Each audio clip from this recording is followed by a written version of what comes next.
ನಮಸ್ಕಾರ. ಆರೋಗ್ಯ ರಹಸ್ಯ ವಿಶೇಷ ಕಾರ್ಯಕ್ರಮಕ್ಕೆ ಸ್ವಾಗತ. ನಾನು ಸಿಂಚನಾ. ಹೆಣ್ಣು ಸಂಸಾರದ ಕಣ್ಣು ಅಂತಾರೆ. ಸಂಸಾರ ನಿರ್ವಹಣೆಯಲ್ಲಿ ಹೆಣ್ಣಿನ ಪಾತ್ರ ಮಹತ್ವವಾದದ್ದು. ಹೀಗಾಗಿ ಹೆಣ್ಣಿನ ಮಾತು ಜೊತೆಗೆ ಮನಸ್ಸು ಹೇಗಿರಬೇಕು ಈ ಬಗ್ಗೆ ಇವತ್ತು ತಿಳ್ಕೊಳ್ಳೋಣ.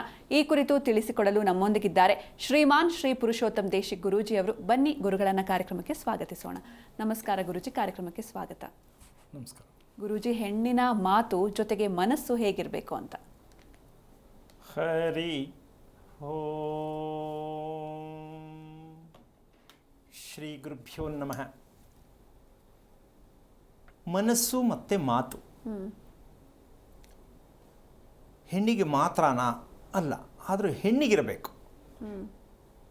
ಅದು ಹೇಗಿರಬೇಕು ಮನಸ್ಸು ಮತ್ತು ಮಾತು ಅಂತಕ್ಕಂತಹ ವಿಚಾರ ಈ ರಹಸ್ಯಕ್ಕೆ ಕಾರಣಕರ್ತನಾಗಿರ್ತಕ್ಕಂತಹ ಶ್ರೀಮನ್ನಾರಾಯಣನ ಪಾದ ಕಮಲಗಳಿಗೆ ಕೋಟಿ ಕೋಟಿ ನಮನಗಳನ್ನು ಅರ್ಪಣೆಯನ್ನು ಮಾಡಿ ಒಂದು ವಿಚಾರ ತಿಳ್ಕೋಬೇಕು. ತಾಯಿಯಿಂದ ಮಗುವಿಂದ ತಾಯಿಗೆ ಋಣ ತೀರಿಸ್ಬೇಕು. ಫಸ್ಟು ತಾಯಿ ಮಗುವಿನ ಋಣ ತೀರಿಸೋದು ಹೇಗೆ, ಮಗು ತಾಯಿಯ ಋಣ ತೀರಿಸೋದು ಹೇಗೆ, ಇದನ್ನು ತಿಳ್ಕೊಂಡ್ರೆ ಸ್ವಲ್ಪ ಅರ್ಥ ಆಗತ್ತೆ. ಋಣ ತೀರ್ಸೋಕ್ಕಾಗಿದೆ ಅಂತೀಯಮ್ಮ, ಕೆಲವರಷ್ಟೇ ಆಗಿರಬಹುದೇನು, ಹೌದು, ಕೆಲವರಷ್ಟೇ ಆಗಿಲ್ಲ. ಏನದು ಋಣ ಅಂದರೆ, ಮಗುವಿನ ಕೈಯಲ್ಲಿ ಅಮ್ಮ ಅಂತ ಹೇಳ್ಕೊಡ್ತಕ್ಕಂತಹ ಪದ ಬಳಕೆ ಬರುತ್ತಲ್ಲ, ತಾಯಿಗೆ ಮಗು ಕೂಗ್ತಕ್ಕಂಥ ಅಮ್ಮ, ಅದು ಋಣ ತೀರ್ತು. ತಾಯಿ ಹೇಗೆ ಋಣ ತೀರಿಸ್ಬೇಕು ಅಂದರೆ, ಮಗುವಿಗೆ ದೈವಿಕವಾದ ಹೆಸರನ್ನು ಸೂಚಿಸಿ ಆ ಹೆಸರನ್ನು ಕರೆದಾಗ ಅದು ತಾಯಿ ಋಣ ಅಲ್ಲಿ ತೀರುತ್ತೆ. ಅಂದರೆ ಇವೆರಡು ಋಣ ತೀರಿಸುವಂಥದ್ದು ಅನ್ನೋದು ನಮಗಿನ್ನೂ ಅಷ್ಟು ಮನವರಿಕೆ ಆಗಿಲ್ಲ ಅಂತ ಅನ್ಕೋತೀನಿ. ಯಾಕೆ ಅಂದರೆ, ನಾವು ಅಮ್ಮ ಅನ್ನಿಸ್ಕೊಳ್ಳೋದು ತುಂಬ ತಾಯಿದ್ರೆ ಕಮ್ಮಿ, ಮಮ್ಮಿ ಜಾಸ್ತಿ ಇರುತ್ತೆ ಅಲ್ಲಮ್ಮ. ಹಾಂ, ಸೊ ಮಗು ಹೆಸರು ಚಿನ್ನು, ಪುಟ್ಟು, ರಿಂಕು ಇದೆಲ್ಲ ಹಿಡ್ತಾರೆ. ಈಗ ಇವರಿಬ್ಬರಲ್ಲೂ ಋಣ ತೀರಲಿಲ್ಲ. ಆದರೆ ಹೆಸರಿಡೋದ್ರಿಂದ, ಕೂಗೋದ್ರಿಂದ ಋಣ ತೀರುತ್ತೆ. ಎಷ್ಟು ಸರಳವಾಗಿದೆ. ಇದನ್ನು ಎಷ್ಟು ಜನ ತಿಳ್ಕೊಂಡಿದ್ದೀರೋ ಅಥವಾ ತಿಳ್ಕೊಂಡು ಹೆಸರಿಟ್ಟಿದ್ದೀರೋ, ಅಥವಾ ಮಕ್ಕಳಿಗೆ ಅಮ್ಮ ಅನ್ನ ಹೇಳುವಂಥ ಪದವನ್ನು ಬಳಸೋಕ್ಕೆ ಪ್ರಯತ್ನ ಮಾಡ್ತಿರೋ. ಯಾಕೆ ಅಂದರೆ ಆ ಹೆಸರು ಕೂಗಿಸ್ಕೊಳ್ಳೋದ್ರು ಸ್ವಲ್ಪ ಬೇರೆ ಥರ ಸ್ಟೇಟಸ್ಗೆ ಹೋಗ್ತಾರೆ. ಅದೇನು ಹಳೆಯದು ಅಮ್ಮ ಅನ್ನೋದು, ಅವ್ವ ಅನ್ನೋದೇನು ಅಂತ ಈ ಥರದ್ದು ಇರ್ತಾರೆ. ಅದು ಅವರವರ ವೈಯಕ್ತಿಕ. ಆದರೆ ಒಂದಂತೂ ಧರ್ಮಕ್ಕನುಸಾರವಾಗಿರ್ತಕ್ಕಂತಹ ಪ್ರತಿ ಹೆಜ್ಜೆಗೂ ತಾಯಿ ಮಗುವಿನ ಸಂಬಂಧಗಳನ್ನು ಅರ್ಥ ಮಾಡ್ಕೊಳ್ಳೋದಕ್ಕೆ ಇದೆಲ್ಲ ಧರ್ಮದ ಪ್ರಕಾರವಾಗಿ ಇಟ್ಟಿರ್ತಕ್ಕಂಥ ಒಂದು ಶಾಸ್ತ್ರೀಯ ಪದ್ಧತಿ. ನಾವು ಈ ಪದ್ಧತಿ ಅಂತಕ್ಕಂಥದ್ದನ್ನು ಶಾಸ್ತ್ರಕ್ಕೆ ಅಳವಡಿಸ್ಕೋಬೇಕು ಅನ್ನೋದು ಇನ್ನೂ ನಮ್ಗೆ ಗೊತ್ತಿಲ್ಲ. ಶಾಸ್ತ್ರೀಯ ಪದ್ಧತಿಯೇ ನಿಜವಾದ ಧರ್ಮ. ಅದು ಹೀಗೆ ಇರಬೇಕು, ನಿಯಮ ಇದೆ. ಆ ನಿಯಮದಲ್ಲೇ ನಾವು ಹೋಗಬೇಕು. ನಾವು ಹೋಗ್ತಾ ಇಲ್ಲ. ಏನು ಅಂದರೆ, same to you, see you, ಇಷ್ಟೆಲ್ಲ ಇರೋದು ಅಲ್ಲಮ್ಮ. Same to you, see you, ಇದು ಯಾವ ಭಾಷೆ, ಯಾವ ದೇಶದ್ದು ನಮಗೆ ಇನ್ನೂ ಅರ್ಥ ಆಗಿಲ್ಲ. ಆ ಮಟ್ಟಕ್ಕೆ ನಾವು ಹೋದಾಗ ನಾವು ಮಣ್ಣಿನ ಋಣನೂ ತೀರಿಸಲ್ಲ. ಜಾಸ್ತಿ ಇಂಗ್ಲೀಷ್ ಪದಗಳನ್ನು ಜಾಸ್ತಿ ಅಧಿಕವಾಗಿ ನಾವು ಅದನ್ನೇ ಬಳಸ್ತೀವಿ ಅಂತಕ್ಕಂಥಕ್ಕೆ ಹೋದಾಗ ಈ ಮಣ್ಣಿನ ಋಣ ಕೂಡ ನಾವು ತೀರಿಸಿಲ್ಲ ಅಂತ ಹೇಳ್ಕೋಬೇಕಾಗತ್ತೆ. ಅದೇ ರೀತಿ ತಾಯಿ ಮಗುವಿನ ಸಂಬಂಧದ ಋಣ ತೀರಿಸಬೇಕಾದ್ರೂ ಕೂಡ ನಾವು ಅದನ್ನು ಅಳವಡಿಸ್ಕೊಳ್ತಕ್ಕಂಥದ್ದು, ನಮ್ಮ ಪಾವಿತ್ರತೆಯನ್ನು ಕಾಪಾಡ್ಕೊಳ್ತಕ್ಕಂಥ ಒಂದು ಶಾಸ್ತ್ರೀಯ ಪದ್ಧತಿಯಾಗಿರುತ್ತೆ ಅಂತಕ್ಕಂಥ ಸತ್ಯ ಎಷ್ಟು ಸಾಧ್ಯ ಅಷ್ಟು ತಿಳ್ಕೊಳ್ಳೋ ಪ್ರಯತ್ನ ಮಾಡಬೇಕು ಅಂತಕ್ಕಂಥದ್ದು ಈ ಕಾರ್ಯಕ್ರಮದ ಉದ್ದೇಶ. ಇನ್ನು ಎರಡನೇ ವಿಚಾರ, ಮನಸ್ಸು ಮತ್ತು ಮಾತು ಹೆಣ್ಣಿಗೆ ತುಂಬ ಮೃದುವಾಗಿರಬೇಕು, ಆನಂದಭರಿತವಾಗಿರಬೇಕು. ಹೌದಾ? ಎಷ್ಟು ಜನಕ್ಕಿದೆ? ಇಲ್ಲದೆ ಇರೋ ಕಾರಣ ಏನು? ಎಲ್ಲರೂ ಇಷ್ಟಪಡ್ತಾರೆ, ಚೆನ್ನಾಗಿರಬೇಕು, ಮಾತು ತುಂಬ ಚೆನ್ನಾಗಿ ಮಾತಾಡೋದು ಕಲಿಬೇಕು, ಮನಸ್ಸು ಸದಾ ಪ್ರಸನ್ನತೆಯಾಗಿರಬೇಕು ಅಂತ ಇಷ್ಟಪಡೋದು ಸಹಜ. ಬಟ್ ಅದು ಆಗ್ತಾ ಇಲ್ಲ. ಅದಕ್ಕೆ ಕಾರಣ ಏನಿದೆ ಅಂತಕ್ಕಂತಹ ಒಂದು ಲೆಕ್ಕಾಚಾರಕ್ಕೆ ಬಂದಾಗ, ಈ ಮನಸ್ಸು ಅನ್ನೋದಕ್ಕೆ ನಾವು ಮೊದಲು ಮಾಡಬೇಕಾಗಿರ್ತಕ್ಕಂಥದ್ದು, ಆ ಮನಸ್ಸಿನ ಮತ್ತು ದೇಹದ ಮೈಲಿಗೆಯನ್ನು ನಾವು ತೆಗೆದಿಲ್ಲ. ಮನಸ್ಸು ಮತ್ತು ದೇಹದ ಮೈಲಿಗೆಯನ್ನು ನಾವು ತೆಗೆದಿಲ್ಲ. ಏನು ಅಂದರೆ, ನಮ್ಮ ದೇಹದಲ್ಲಿ ದೈವತ್ವ ಇರಬೇಕು, ಇದೆ ಅಂತನೂ ಇಲ್ಲ ಅಂತನೂ ವಾದ ವಿವಾದದಲ್ಲೂ ಕೂಡ ಇದ್ದೀವಿ ನಾವು. ಅದಕ್ಕೆ ನಮ್ಮ ದೇಹಕ್ಕೂ ಮನಸ್ಸಿಗೂ ದೈವತ್ವವನ್ನು ನಾವು ಪಡ್ಕೋಬೇಕಾದ್ರೆ ಪ್ರತಿ ಮನೆಯಲ್ಲಿ ಪ್ರತಿ ಒಂದು ಕುಟುಂಬದ ಪ್ರತಿ ಸದಸ್ಯರಲ್ಲಿ ಶ್ರೀಗಂಧವನ್ನು ಹಣೆಗೆ ಹಚ್ಚುವಂತಹ ಪದ್ಧತಿ ಯಾರಿಗಿದೆಯೋ ಅವರ ದೇಹ ಮನಸ್ಸು ನೆಮ್ಮದಿಯಾಗಿ ಶಾಂತವಾಗಿರೋದಕ್ಕೆ ಒಂದು ದಿವ್ಯವಾದ ಔಷಧ. ಇದನ್ನು ಸಾಕಷ್ಟು ಸಲ ಹೇಳಿದ್ದೀನಿ ನಾನು. ಹೌದು. ಶ್ರೀಗಂಧ ಯಾರು ಬಳಸ್ತಾರೋ ಅವರ ಮನಸ್ಸು ಸ್ವಲ್ಪ ಶಾಂತವಾಗಿರುತ್ತೆ. ಆ ಶಾಂತವಾಗಿ ಯಾಕಿರಬೇಕು ಅಂತಕ್ಕಂಥ ಪ್ರಶ್ನೆ ಯಾರಿಗೂ ಬೇಕಿಲ್ಲ, ಎಲ್ರಿಗೂ ಬೇಕು ಶಾಂತವಾಗಿರಬೇಕಂದ್ರೆ. ಶ್ರೀಗಂಧ ಇದೆಯಾ ಮನೆಯಲ್ಲಿ ನೋಡ್ಕೊಳ್ಳಿ ಮೊದಲನೇದಾಗಿ, ಹಚ್ಚೋದು ಆಮೇಲೆ. ಇದೆಯಾ ಮನೆಯಲ್ಲಿ, ಇಟ್ಟಿದ್ದೀರಾ, ಇಟ್ಕೊಂಡಿದ್ದೀವ ನಾವು, ಯಾವತ್ತೋ ಒಂದಿನ ಎಲ್ಲೋ ಇರುತ್ತೆ ಅಥವಾ ಇಲ್ಲದೇ ಇರಬಹುದು. ಈ ಶ್ರೀಗಂಧ ಎಲ್ಲಿರುತ್ತೋ ಮನೆಯಲ್ಲಿ ದೈವಿಕವಾದ ಒಂದು ಶಕ್ತಿ ಇರುತ್ತೆ. ಶ್ರೀಗಂಧವನ್ನು ಯಾರು ಹಣೆಗೆ ಹಚ್ಕೋತಾರೋ ಅವರ ದೇಹದಲ್ಲಿ ಮನಸ್ಸಿನಲ್ಲಿ ಸದಾ ಭಗವಂತನ ವಾಸಸ್ಥಾನ ಇರುತ್ತೆ ಅಂತಕ್ಕಂಥದ್ದು. ಏನಕ್ಕೆ ಅಂದರೆ ಶಾಂತತ್ವವನ್ನು ಪಡ್ಕೊಳ್ತಾರೆ. ಇಲ್ಲಿ ಅತಿ ಮುಖ್ಯವಾಗಿ ಶ್ರೀಗಂಧ ಅನ್ನೋದಕ್ಕೆ ಅಷ್ಟೊಂದು ನಿಕಟವಾದ ಒಂದು ಲೆಕ್ಕಾಚಾರ ಏನಕ್ಕೆ ಬರಬೇಕು ಅಂದರೆ, ಹೆಣ್ಣಿಗೆ ಅತಿ ಮುಖ್ಯವಾದ ಅಮೂಲ್ಯವಾದ ಶ್ರೇಷ್ಠವಾದ ವಯಸ್ಸು ಅಂತ ಇದೆಯಲ್ಲಮ್ಮ, ಈ ವಯಸ್ಸನ್ನು ಹಿಂದಕ್ಕೆ ಎಳಿಬೇಕು, ಮುಂದಕ್ಕೆ ಹೋಗಿಬಿಡಬಾರ್ದು. ಅದು ನಿಜವಾದ ಹೆಣ್ಣಿನ ಮನಸ್ಸು ಮತ್ತು ಮಾತು ಚೆನ್ನಾಗಿರುತ್ತೆ. ಇಷ್ಟೇನಾ ವಯಸ್ಸು, ಅಯ್ಯೋ ನಾನು ಏನೋ ಅಂದ್ಕೊಂಡಿದ್ದೆ, ನಿಮ್ಗೆ ಇನ್ನೂ ಇಷ್ಟು ಚಿಕ್ಕ ವಯಸ್ಸಾ ಅನ್ನೋ ರೀತಿ ಕಾಣಿಸ್ಬೇಕು. ಸದಾ ತಾರುಣ್ಯದಲ್ಲೇ ಇರಬೇಕು. ಯೌವನ ಭರಿತವಾಗಿರ್ತಕ್ಕಂಥ ದೇಹವನ್ನೇ ಕಾಪಾಡ್ಕೋಬೇಕು. ಇದು ಹೆಣ್ಣಿನ ಪ್ರಥಮವಾಗಿರ್ತಕ್ಕಂಥ ಕರ್ತವ್ಯವಾಗಿರುತ್ತೆ. ಎಷ್ಟೇ ಯಾವ ಕಾರಣಕ್ಕೂ ಹೆಣ್ಣಿಗೆ ನಿಜವಾದ ವಯಸ್ಸು ಬೇರೆಯವ್ರಿಗೆ ಅರ್ಥನೇ ಆಗಬಾರ್ದು. ಇದು ಒಂದು ಗೌಪ್ಯತೆ. ಯಾಕೆ ಅಂದರೆ ನೆಮ್ಮದಿ ಎಲ್ಲಿರುತ್ತೋ ಅಲ್ಲಿ ಅವರ ವಯಸ್ಸಿನಲ್ಲಿ ಯಾವ ಕಾರಣಕ್ಕೂ ಮುಂದಕ್ಕೆ ಹೋಗಲ್ಲ, ಹಿಂದಕ್ಕೆ ಹೋಗ್ತಾ ಇರುತ್ತೆ. ಅದು ಬೇಕು, ಸಿಕ್ಕಿಲ್ಲ. ಅದಕ್ಕೋಸ್ಕರವಾಗಿ ನಾವು ಪ್ರಯತ್ನವನ್ನು ಮಾಡಬೇಕು ಅಂತಕ್ಕಂತಹ ಲೆಕ್ಕಾಚಾರಕ್ಕೆ ಹೋದಾಗ, ಶ್ರೀಗಂಧ ಅಂತಕ್ಕಂಥದ್ದು ವಿಷಯಕ್ಕೆ ಬಂದಾಗ ಇದಕ್ಕೆ ಒಂದು ಔಷಧ ಯಾಕೆ ಬೇಕಾಗತ್ತೆ? ಯಾಕೆ ಮನಸ್ಸು ಶಾಂತವಾಗಿರಬೇಕು, ದೇಹ ಕೂಡ ಹಗುರವಾಗಿರಬೇಕು ಅಂದರೆ ಶ್ರೀಗಂಧ ಔಷಧ. ಈ ಔಷಧ ಎಲ್ಲಿ ವರ್ಕ್ ಆಗತ್ತೆ ಅಂದರೆ, ಹೆಣ್ಣಿನ ನಾಲಿಗೆ ಮತ್ತು ಹೃದಯವನ್ನು ಒಂದು ಮಾಡತಕ್ಕಂತಹ ಶಕ್ತಿ ಯಾವ ಹೆಣ್ಣಿಗಿದೆ, ಏನೊಂದು ಮಾಡಬೇಕು? ನಾಲಿಗೆ ಮತ್ತು ಹೃದಯ. ನಾಲಿಗೆ ಮತ್ತು ಹೃದಯವನ್ನು ಒಂದು ಮಾಡ್ತಕ್ಕಂಥದ್ದೇ ನಿಜವಾದ ವಯಸ್ಸಿನ ರಹಸ್ಯ. ಒಂದು ಮಾಡುವ ಹೆಣ್ಣಿಗೆ ವಯಸ್ಸಿನ ರಹಸ್ಯ ಸದಾ ರಹಸ್ಯವಾಗೇ ಇರುತ್ತೆ. ಒರಿಜಿನಲ್ ವಯಸ್ಸು ಗೊತ್ತೇ ಆಗೋದಿಲ್ಲ. ನಾಲ್ಗೆಗೂ ಹೃದಯಕ್ಕೂ ಯಾಕೆ ಸಂಬಂಧ ಮಾಡಬೇಕು ಪ್ರಶ್ನೆ, ಹೌದಲ್ಲ? ಹೆಣ್ಣಿಗೆ ಅಂದ ಚಂದ ಬೇಗ ಕೆಡಬೇಕು ಅಂದರೆ ಮುಖದ ಸಂಬಂಧ, ಮುಖದಲ್ಲಿರ್ತಕ್ಕಂಥ ಭಾವನೆಯೆಲ್ಲ ಕಡಿಮೆ ಆಗಬೇಕು ಪ್ರತಿದಿನ ಪ್ರತಿ ಕ್ಷಣ ಅಂದರೆ ಒಂದು ದೊಡ್ಡ ವಿಷ ಇದೆ. ಆ ವಿಷದಿಂದ ಹೆಣ್ಣು ಬೇಗ ಇಷ್ಟೊಂದು ವಯಸ್ಸಾದಂಗೆ ಕಾಣಿಸ್ತಾರಲ್ಲ ಇವ್ರಿಗೆ, ಅಯ್ಯೋ ಪಾಪ ಚಿಕ್ಕ ವಯಸ್ಸು ಆಗಲೇ ಹಿಂಗಾಗ್ಬಿಟ್ಟಿದಾರಲ್ಲ, ಆಂಟಿ ಆಗ್ಬಿಟ್ಟಿದಾರಲ್ಲ, ಇನ್ನೂ ಮದುವೆನೇ ಆಗಿಲ್ಲ ಅಂತ ಕೆಲವು ಸಲ ಚುಡಾಯಿಸಿ ಹೇಳ್ತಾರೆ. ಹೌದಾ? ಇದಕ್ಕೆ ಕಾರಣ ಯಾವ ಹೆಣ್ಣು ನಾಲಿಗೆಯ ಚಪಲಕ್ಕಾಗಿ ಇದ್ದಾಳೋ ಆ ನಾಲಿಗೆಯ ಚಪಲತೆ ಇರುವಂಥ ಹೆಣ್ಣಿಗೆ ದೇಹ ಕೊರಗತ್ತೆ, ಮನಸ್ಸು ಕೊರಗತ್ತೆ. ಜೀವನದಲ್ಲಿ ಯಾವ ಕಾರಣಕ್ಕೂ ಯಾವುದೇ ಔಷಧಗಳು ಆ ದೇಹಕ್ಕೆ ತಾಕುವುದಿಲ್ಲ.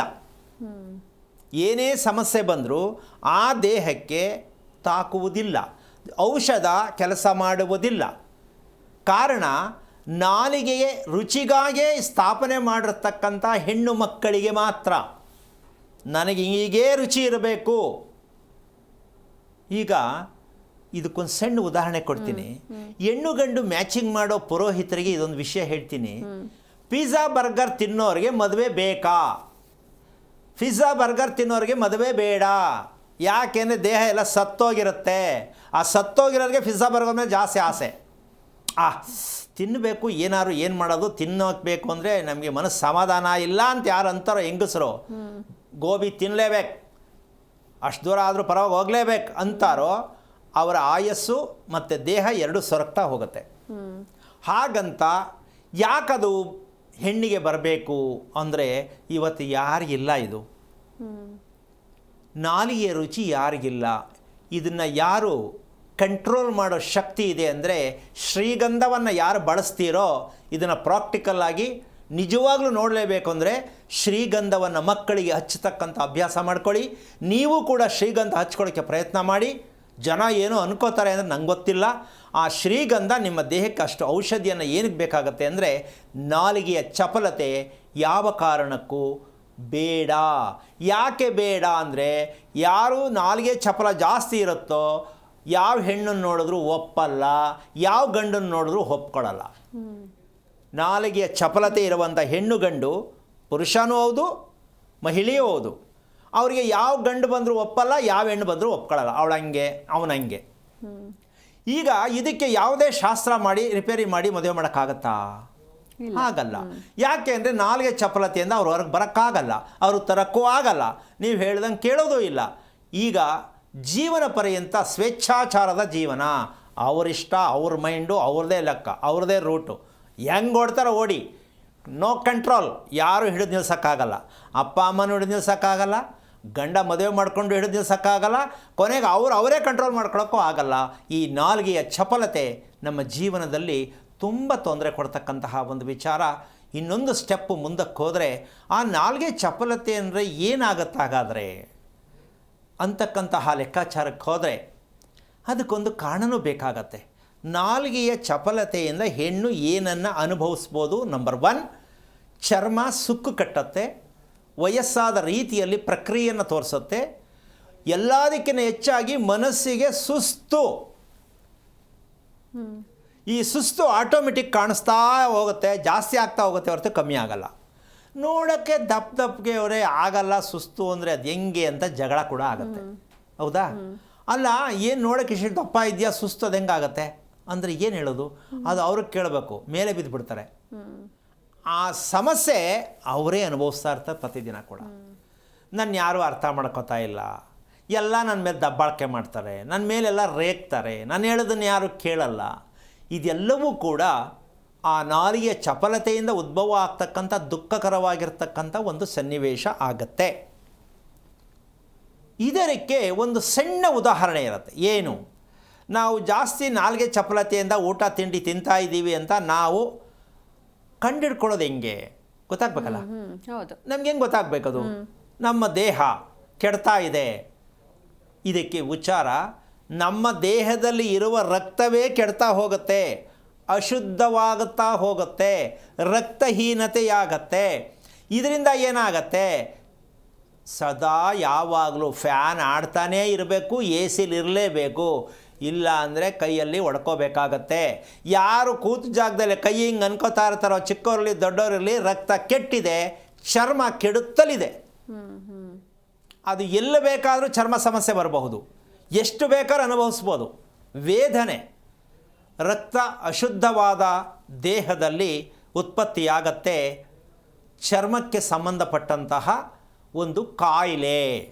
ಯಾಕೆನೋ ಸ್ವಲ್ಪ ಹೆದರ್ಕೊಳ್ಳಿ ಅಂತ ಹೇಳ್ತಿದ್ದೀನಿ. ಕಾಯಿಲೆ ಅಲ್ಲ, ಅದು ಕಾಯಿಲೆನೇ ಅಂತ ಹೇಳೋಣ, ಯಾಕೆನೋ ಸ್ವಲ್ಪ ಭಯ ಇರಲಿ ಅಂತ. ಕಾರಣ, ಈ ಕಾಯಿಲೆ ನಾವು ಪೂರ್ಣವಾಗಿ ಕೈಕಾಲು ಸೋತೋದ, ಕೆಳಗಡೆ ಬಿದ್ದೋದ ಕಾಯಿಲೆ ಅಂತಲ್ಲ.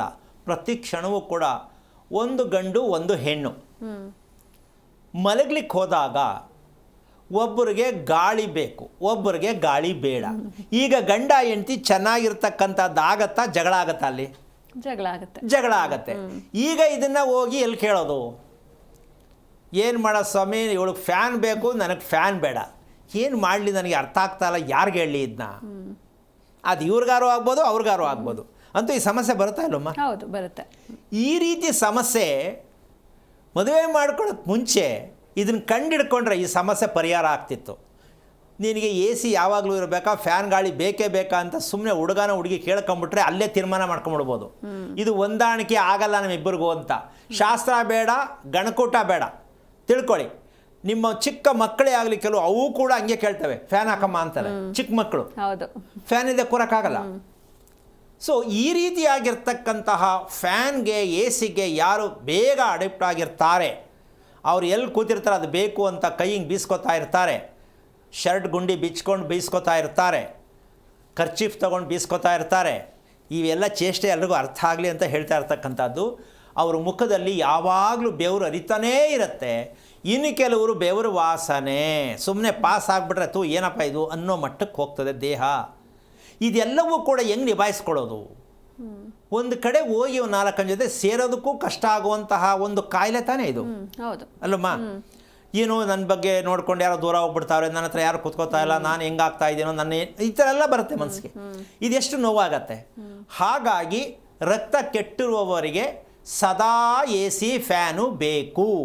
ಮಲಗಿರಲಿ ಕೂತಿರಲಿ, ಇಲ್ಲ ಅವ್ರ ನಿದ್ದೆ ಬರಲ್ಲ. ಸೊ ಇದು ತಿಳ್ಕೋಬೇಕು. ನಮ್ಮ ನಾಲಿಗೆ ಚಪಲತೆಗಾಗಿ ತಿನ್ನುತ್ತಿರುವ ಈ ದೇಹದಲ್ಲಿ ಉಲ್ಬಣವಾಗುತ್ತಿರುವ ರೋಗಕ್ಕೆ ನಾವು ಸದಾ ರೆಡಿ ಇದ್ದೀವಿ. ಈಗ ಆಲ್ರೆಡಿ ಉಲ್ಬಣ ಆಗ್ತಾ ಇದೆ, ಮುಂದೇನೂ ಆಗುತ್ತೆ.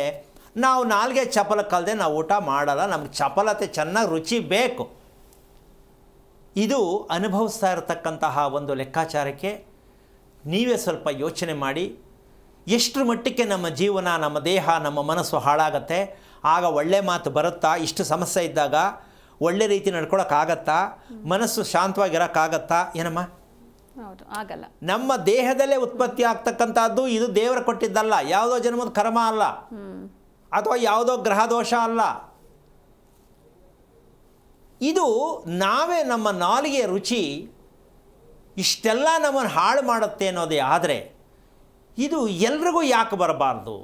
ಕೆಲವರಲ್ಲಿ ಮಾತ್ರ ಯಾಕಿರುತ್ತೆ? ಹೌದು ಅಲ್ವಾ? ಇದಕ್ಕೆ ಇನ್ನೊಂದು ಭಾಗ ಮುಂದಕ್ಕೆ ಹೋಗುತ್ತೆ.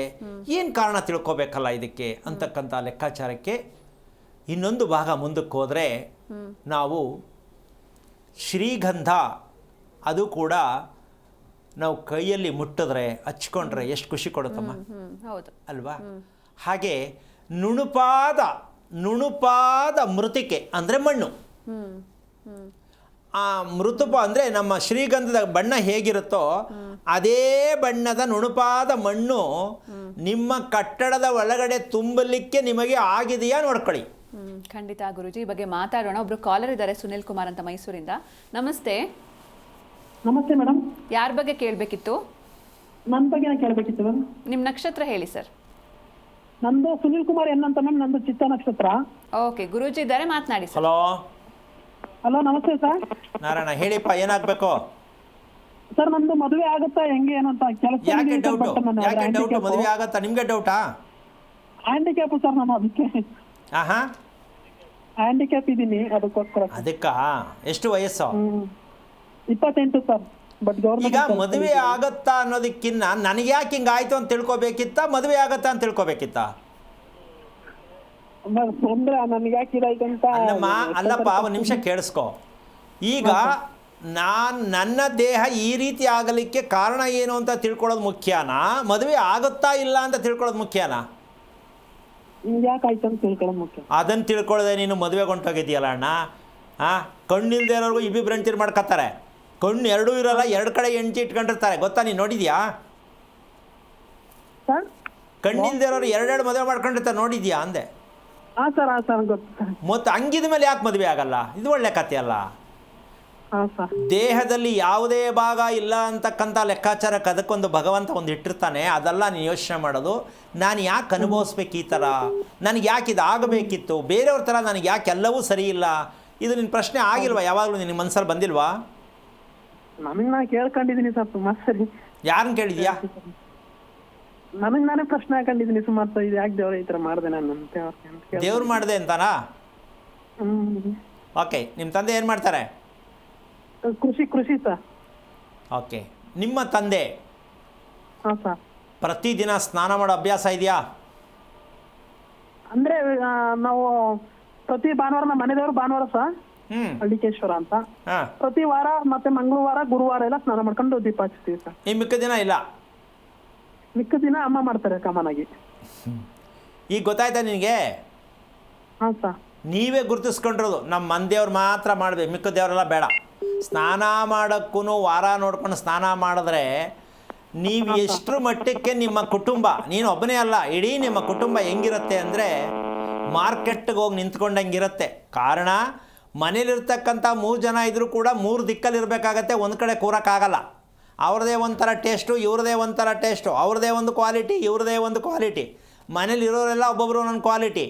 ಯಾಕೆ ನಮ್ಮ ಮನೆ ಹಿಂಗೆ ಅಂತ ಕುತ್ಕೊಂಡು ನೋಡ್ಕೋಬೇಕು. ಹಾಂ ಸರ್. ಹೌದು ತಾನೇ? ಹೌದೌದು. ಹಾಂ, ಇದನ್ನು ಫಸ್ಟ್ ತಿಳ್ಕೋಬೇಕು ಅಂದರೆ ನಿಮ್ಮ ಮನೆ ಎಷ್ಟು ವರ್ಷದ್ದು? ನಮ್ಮ ಮನೆ ನಾವು ಹುಟ್ಟಾಗಿನಿಂದನೇ ಇದೆ ಮನೆ ಸರ್. ಓಕೆ, ನಿಮ್ಮ ಮನೇಲಿ ನಾಯಿ ಸಾಕಿದ್ದೀರಾ? ಇಲ್ಲ ಸರ್. ಬೇರೆ ನಾಯಿ ಬರುತ್ತಾ? ಇಲ್ಲ. ಯಾವುದು ನಾಯಿ ಮನೆ ಹತ್ರ? ಇದೆ ಸರ್ ಬೀದಿ. ಯಾವುದು ನಾಯಿ ಮನೆ ಹತ್ರ ಬರಲ್ವಾ? ಮಾಮೂಲಿ ಬೀದಿಲಿರೋ ನಾಯಿ ಬಂದೇ ಬರ್ತದೆ ಸರ್ ಮನೆ ಹತ್ರ. ಅದ ನಿಮ್ಮ ಮನೆ ಹತ್ರ ಬರುತ್ತಾನೆ? ಹಾಂ ಸರ್ ಬರುತ್ತೆ. ಅದಕ್ಕೆ ಯಾರು ಊಟ ಹಾಕೋದು? ಅಂದ್ರೆ ನಮ್ಮ ಮನೆ ಅಕ್ಕಪಕ್ಕ ನಾವು ಹಾಕ್ತೀವಿ, ನಮ್ಮ ಮನೆ ಅಕ್ಕಪಕ್ಕ ಹಾಕ್ತಾರೆ ಸರ್. ಓಕೆ, ನಿಮ್ಮ ಮನೆ ಬಾಗಿಲಲ್ಲಿ ಮಲಗಲ್ವಾ ನಾಯಿ? ನಮ್ಮ ಮನೆ ಬಾಗಿಲಲ್ಲಿ ಇಲ್ಲ. ಮಲಗಲ್ಲ? ಇಲ್ಲ ಸರ್. ಓಕೆ, ರಾತ್ರಿ ಹೊತ್ತು ನಾಯಿ ಅಳೋದು ನಿಮ್ಮ ಕಿವಿಗೆ ಶಬ್ದ ಕೇಳುತ್ತಾ? ಹಾಂ ಸರ್, ಡೈಲಿ ಹೇಳುತ್ತೆ. ಅವಾಗ ಏನು ಅನ್ಸುತ್ತೆ ನಿಮಗೆ? ಇದೇನು ಕಾಳಾದ ಇಲ್ಲೇ ಬಂದು ಅಳುತ್ತಲ್ಲ ಅಂತ ಅನ್ಸಲ್ವಾ? ಅನ್ಸುತ್ತೆ ಸರ್ ಸುಮಾರು ಸರಿ. ಏನಾದ್ರು ಕೆಟ್ಟದಾಗ್ಬೋದಪ್ಪ ಏನೋ ಅಂತ ಅನ್ಸುತ್ತೆ. ಹಾಂ, ಕೆಟ್ಟದ್ದು ಆಗ್ಬೇಕಲ್ಲ, ಆವಾಗ ಗೊತ್ತಲ್ಲೋ ಮನೇಲಿ ಏನಾದ್ರು ಆಗ್ಬಿಡುತ್ತಾನೋ ಭಯ ತೋರಿಸುತ್ತದು. ಹೌದು ಸರ್. ನಿಮ್ಮ ಮನೇಲಿ ಸದಾ ಯೋಚನೆ ಮತ್ತು ಹಣ ಅಂತಕ್ಕಂಥದ್ದು ಸಿಕ್ಕಾಬಟ್ಟೆ ಚೆಲ್ಲ ರೀತಿಯಲ್ಲಿ ನಿಲ್ಲುವಂಥದ್ದು, ಮನಸ್ಸು ಮತ್ತು ಹಣ ಎರಡೂ ನಿಲ್ಲದೇ ಇರತಕ್ಕಂಥ ರೀತಿಯಲ್ಲಿ ಅನುಭವಿಸ್ತಾ ಇದ್ದೀರಲ್ವಾ? ಹೌದು ಸರ್. ಇದಕ್ಕೆಲ್ಲ ಕಾರಣ ಚಂಚಲ ಮನಸ್ಥಿತಿ, ಚಂಚಲ ಹಣ ಖರ್ಚಾಗ್ತಕ್ಕಂಥ ವಿಚಾರ. ಏನಕ್ಕೆ ಅಂದರೆ, ನಾನು ನಾಯಿ ಕತೆ ಏನಕ್ಕೆ ಕೇಳಿದೆ, ನಾಯಿ ಅಳೋದು ಏನಕ್ಕೆ ಕೇಳಿದೆ ಅಂದರೆ, ನೀನು ಹುಟ್ಟಿರ್ತಕ್ಕಂಥ ನಕ್ಷತ್ರ ಚಿತ್ತಾ ನಕ್ಷತ್ರ. ಹಾಂ ಸರ್. ಇದು ಹಿರಿಯರಿಗೆ ಟಾಟಾ ಮಾಡಿರುವಂಥ ವಂಶ ನಿಮ್ಮದು. ಹಾಂ, ಏನು ಅರ್ಥ ಆಯಿತು? ಅಂದ್ರೆ ಗೊತ್ತಾಗ್ಲಿಲ್ಲ ಸರ್. ಹಾಂ. ಬರೀ ತಟ್ಟೆ ಕೊಟ್ಬಿಟ್ಟು ಊಟ ಹಾಕಿಲ್ಲ.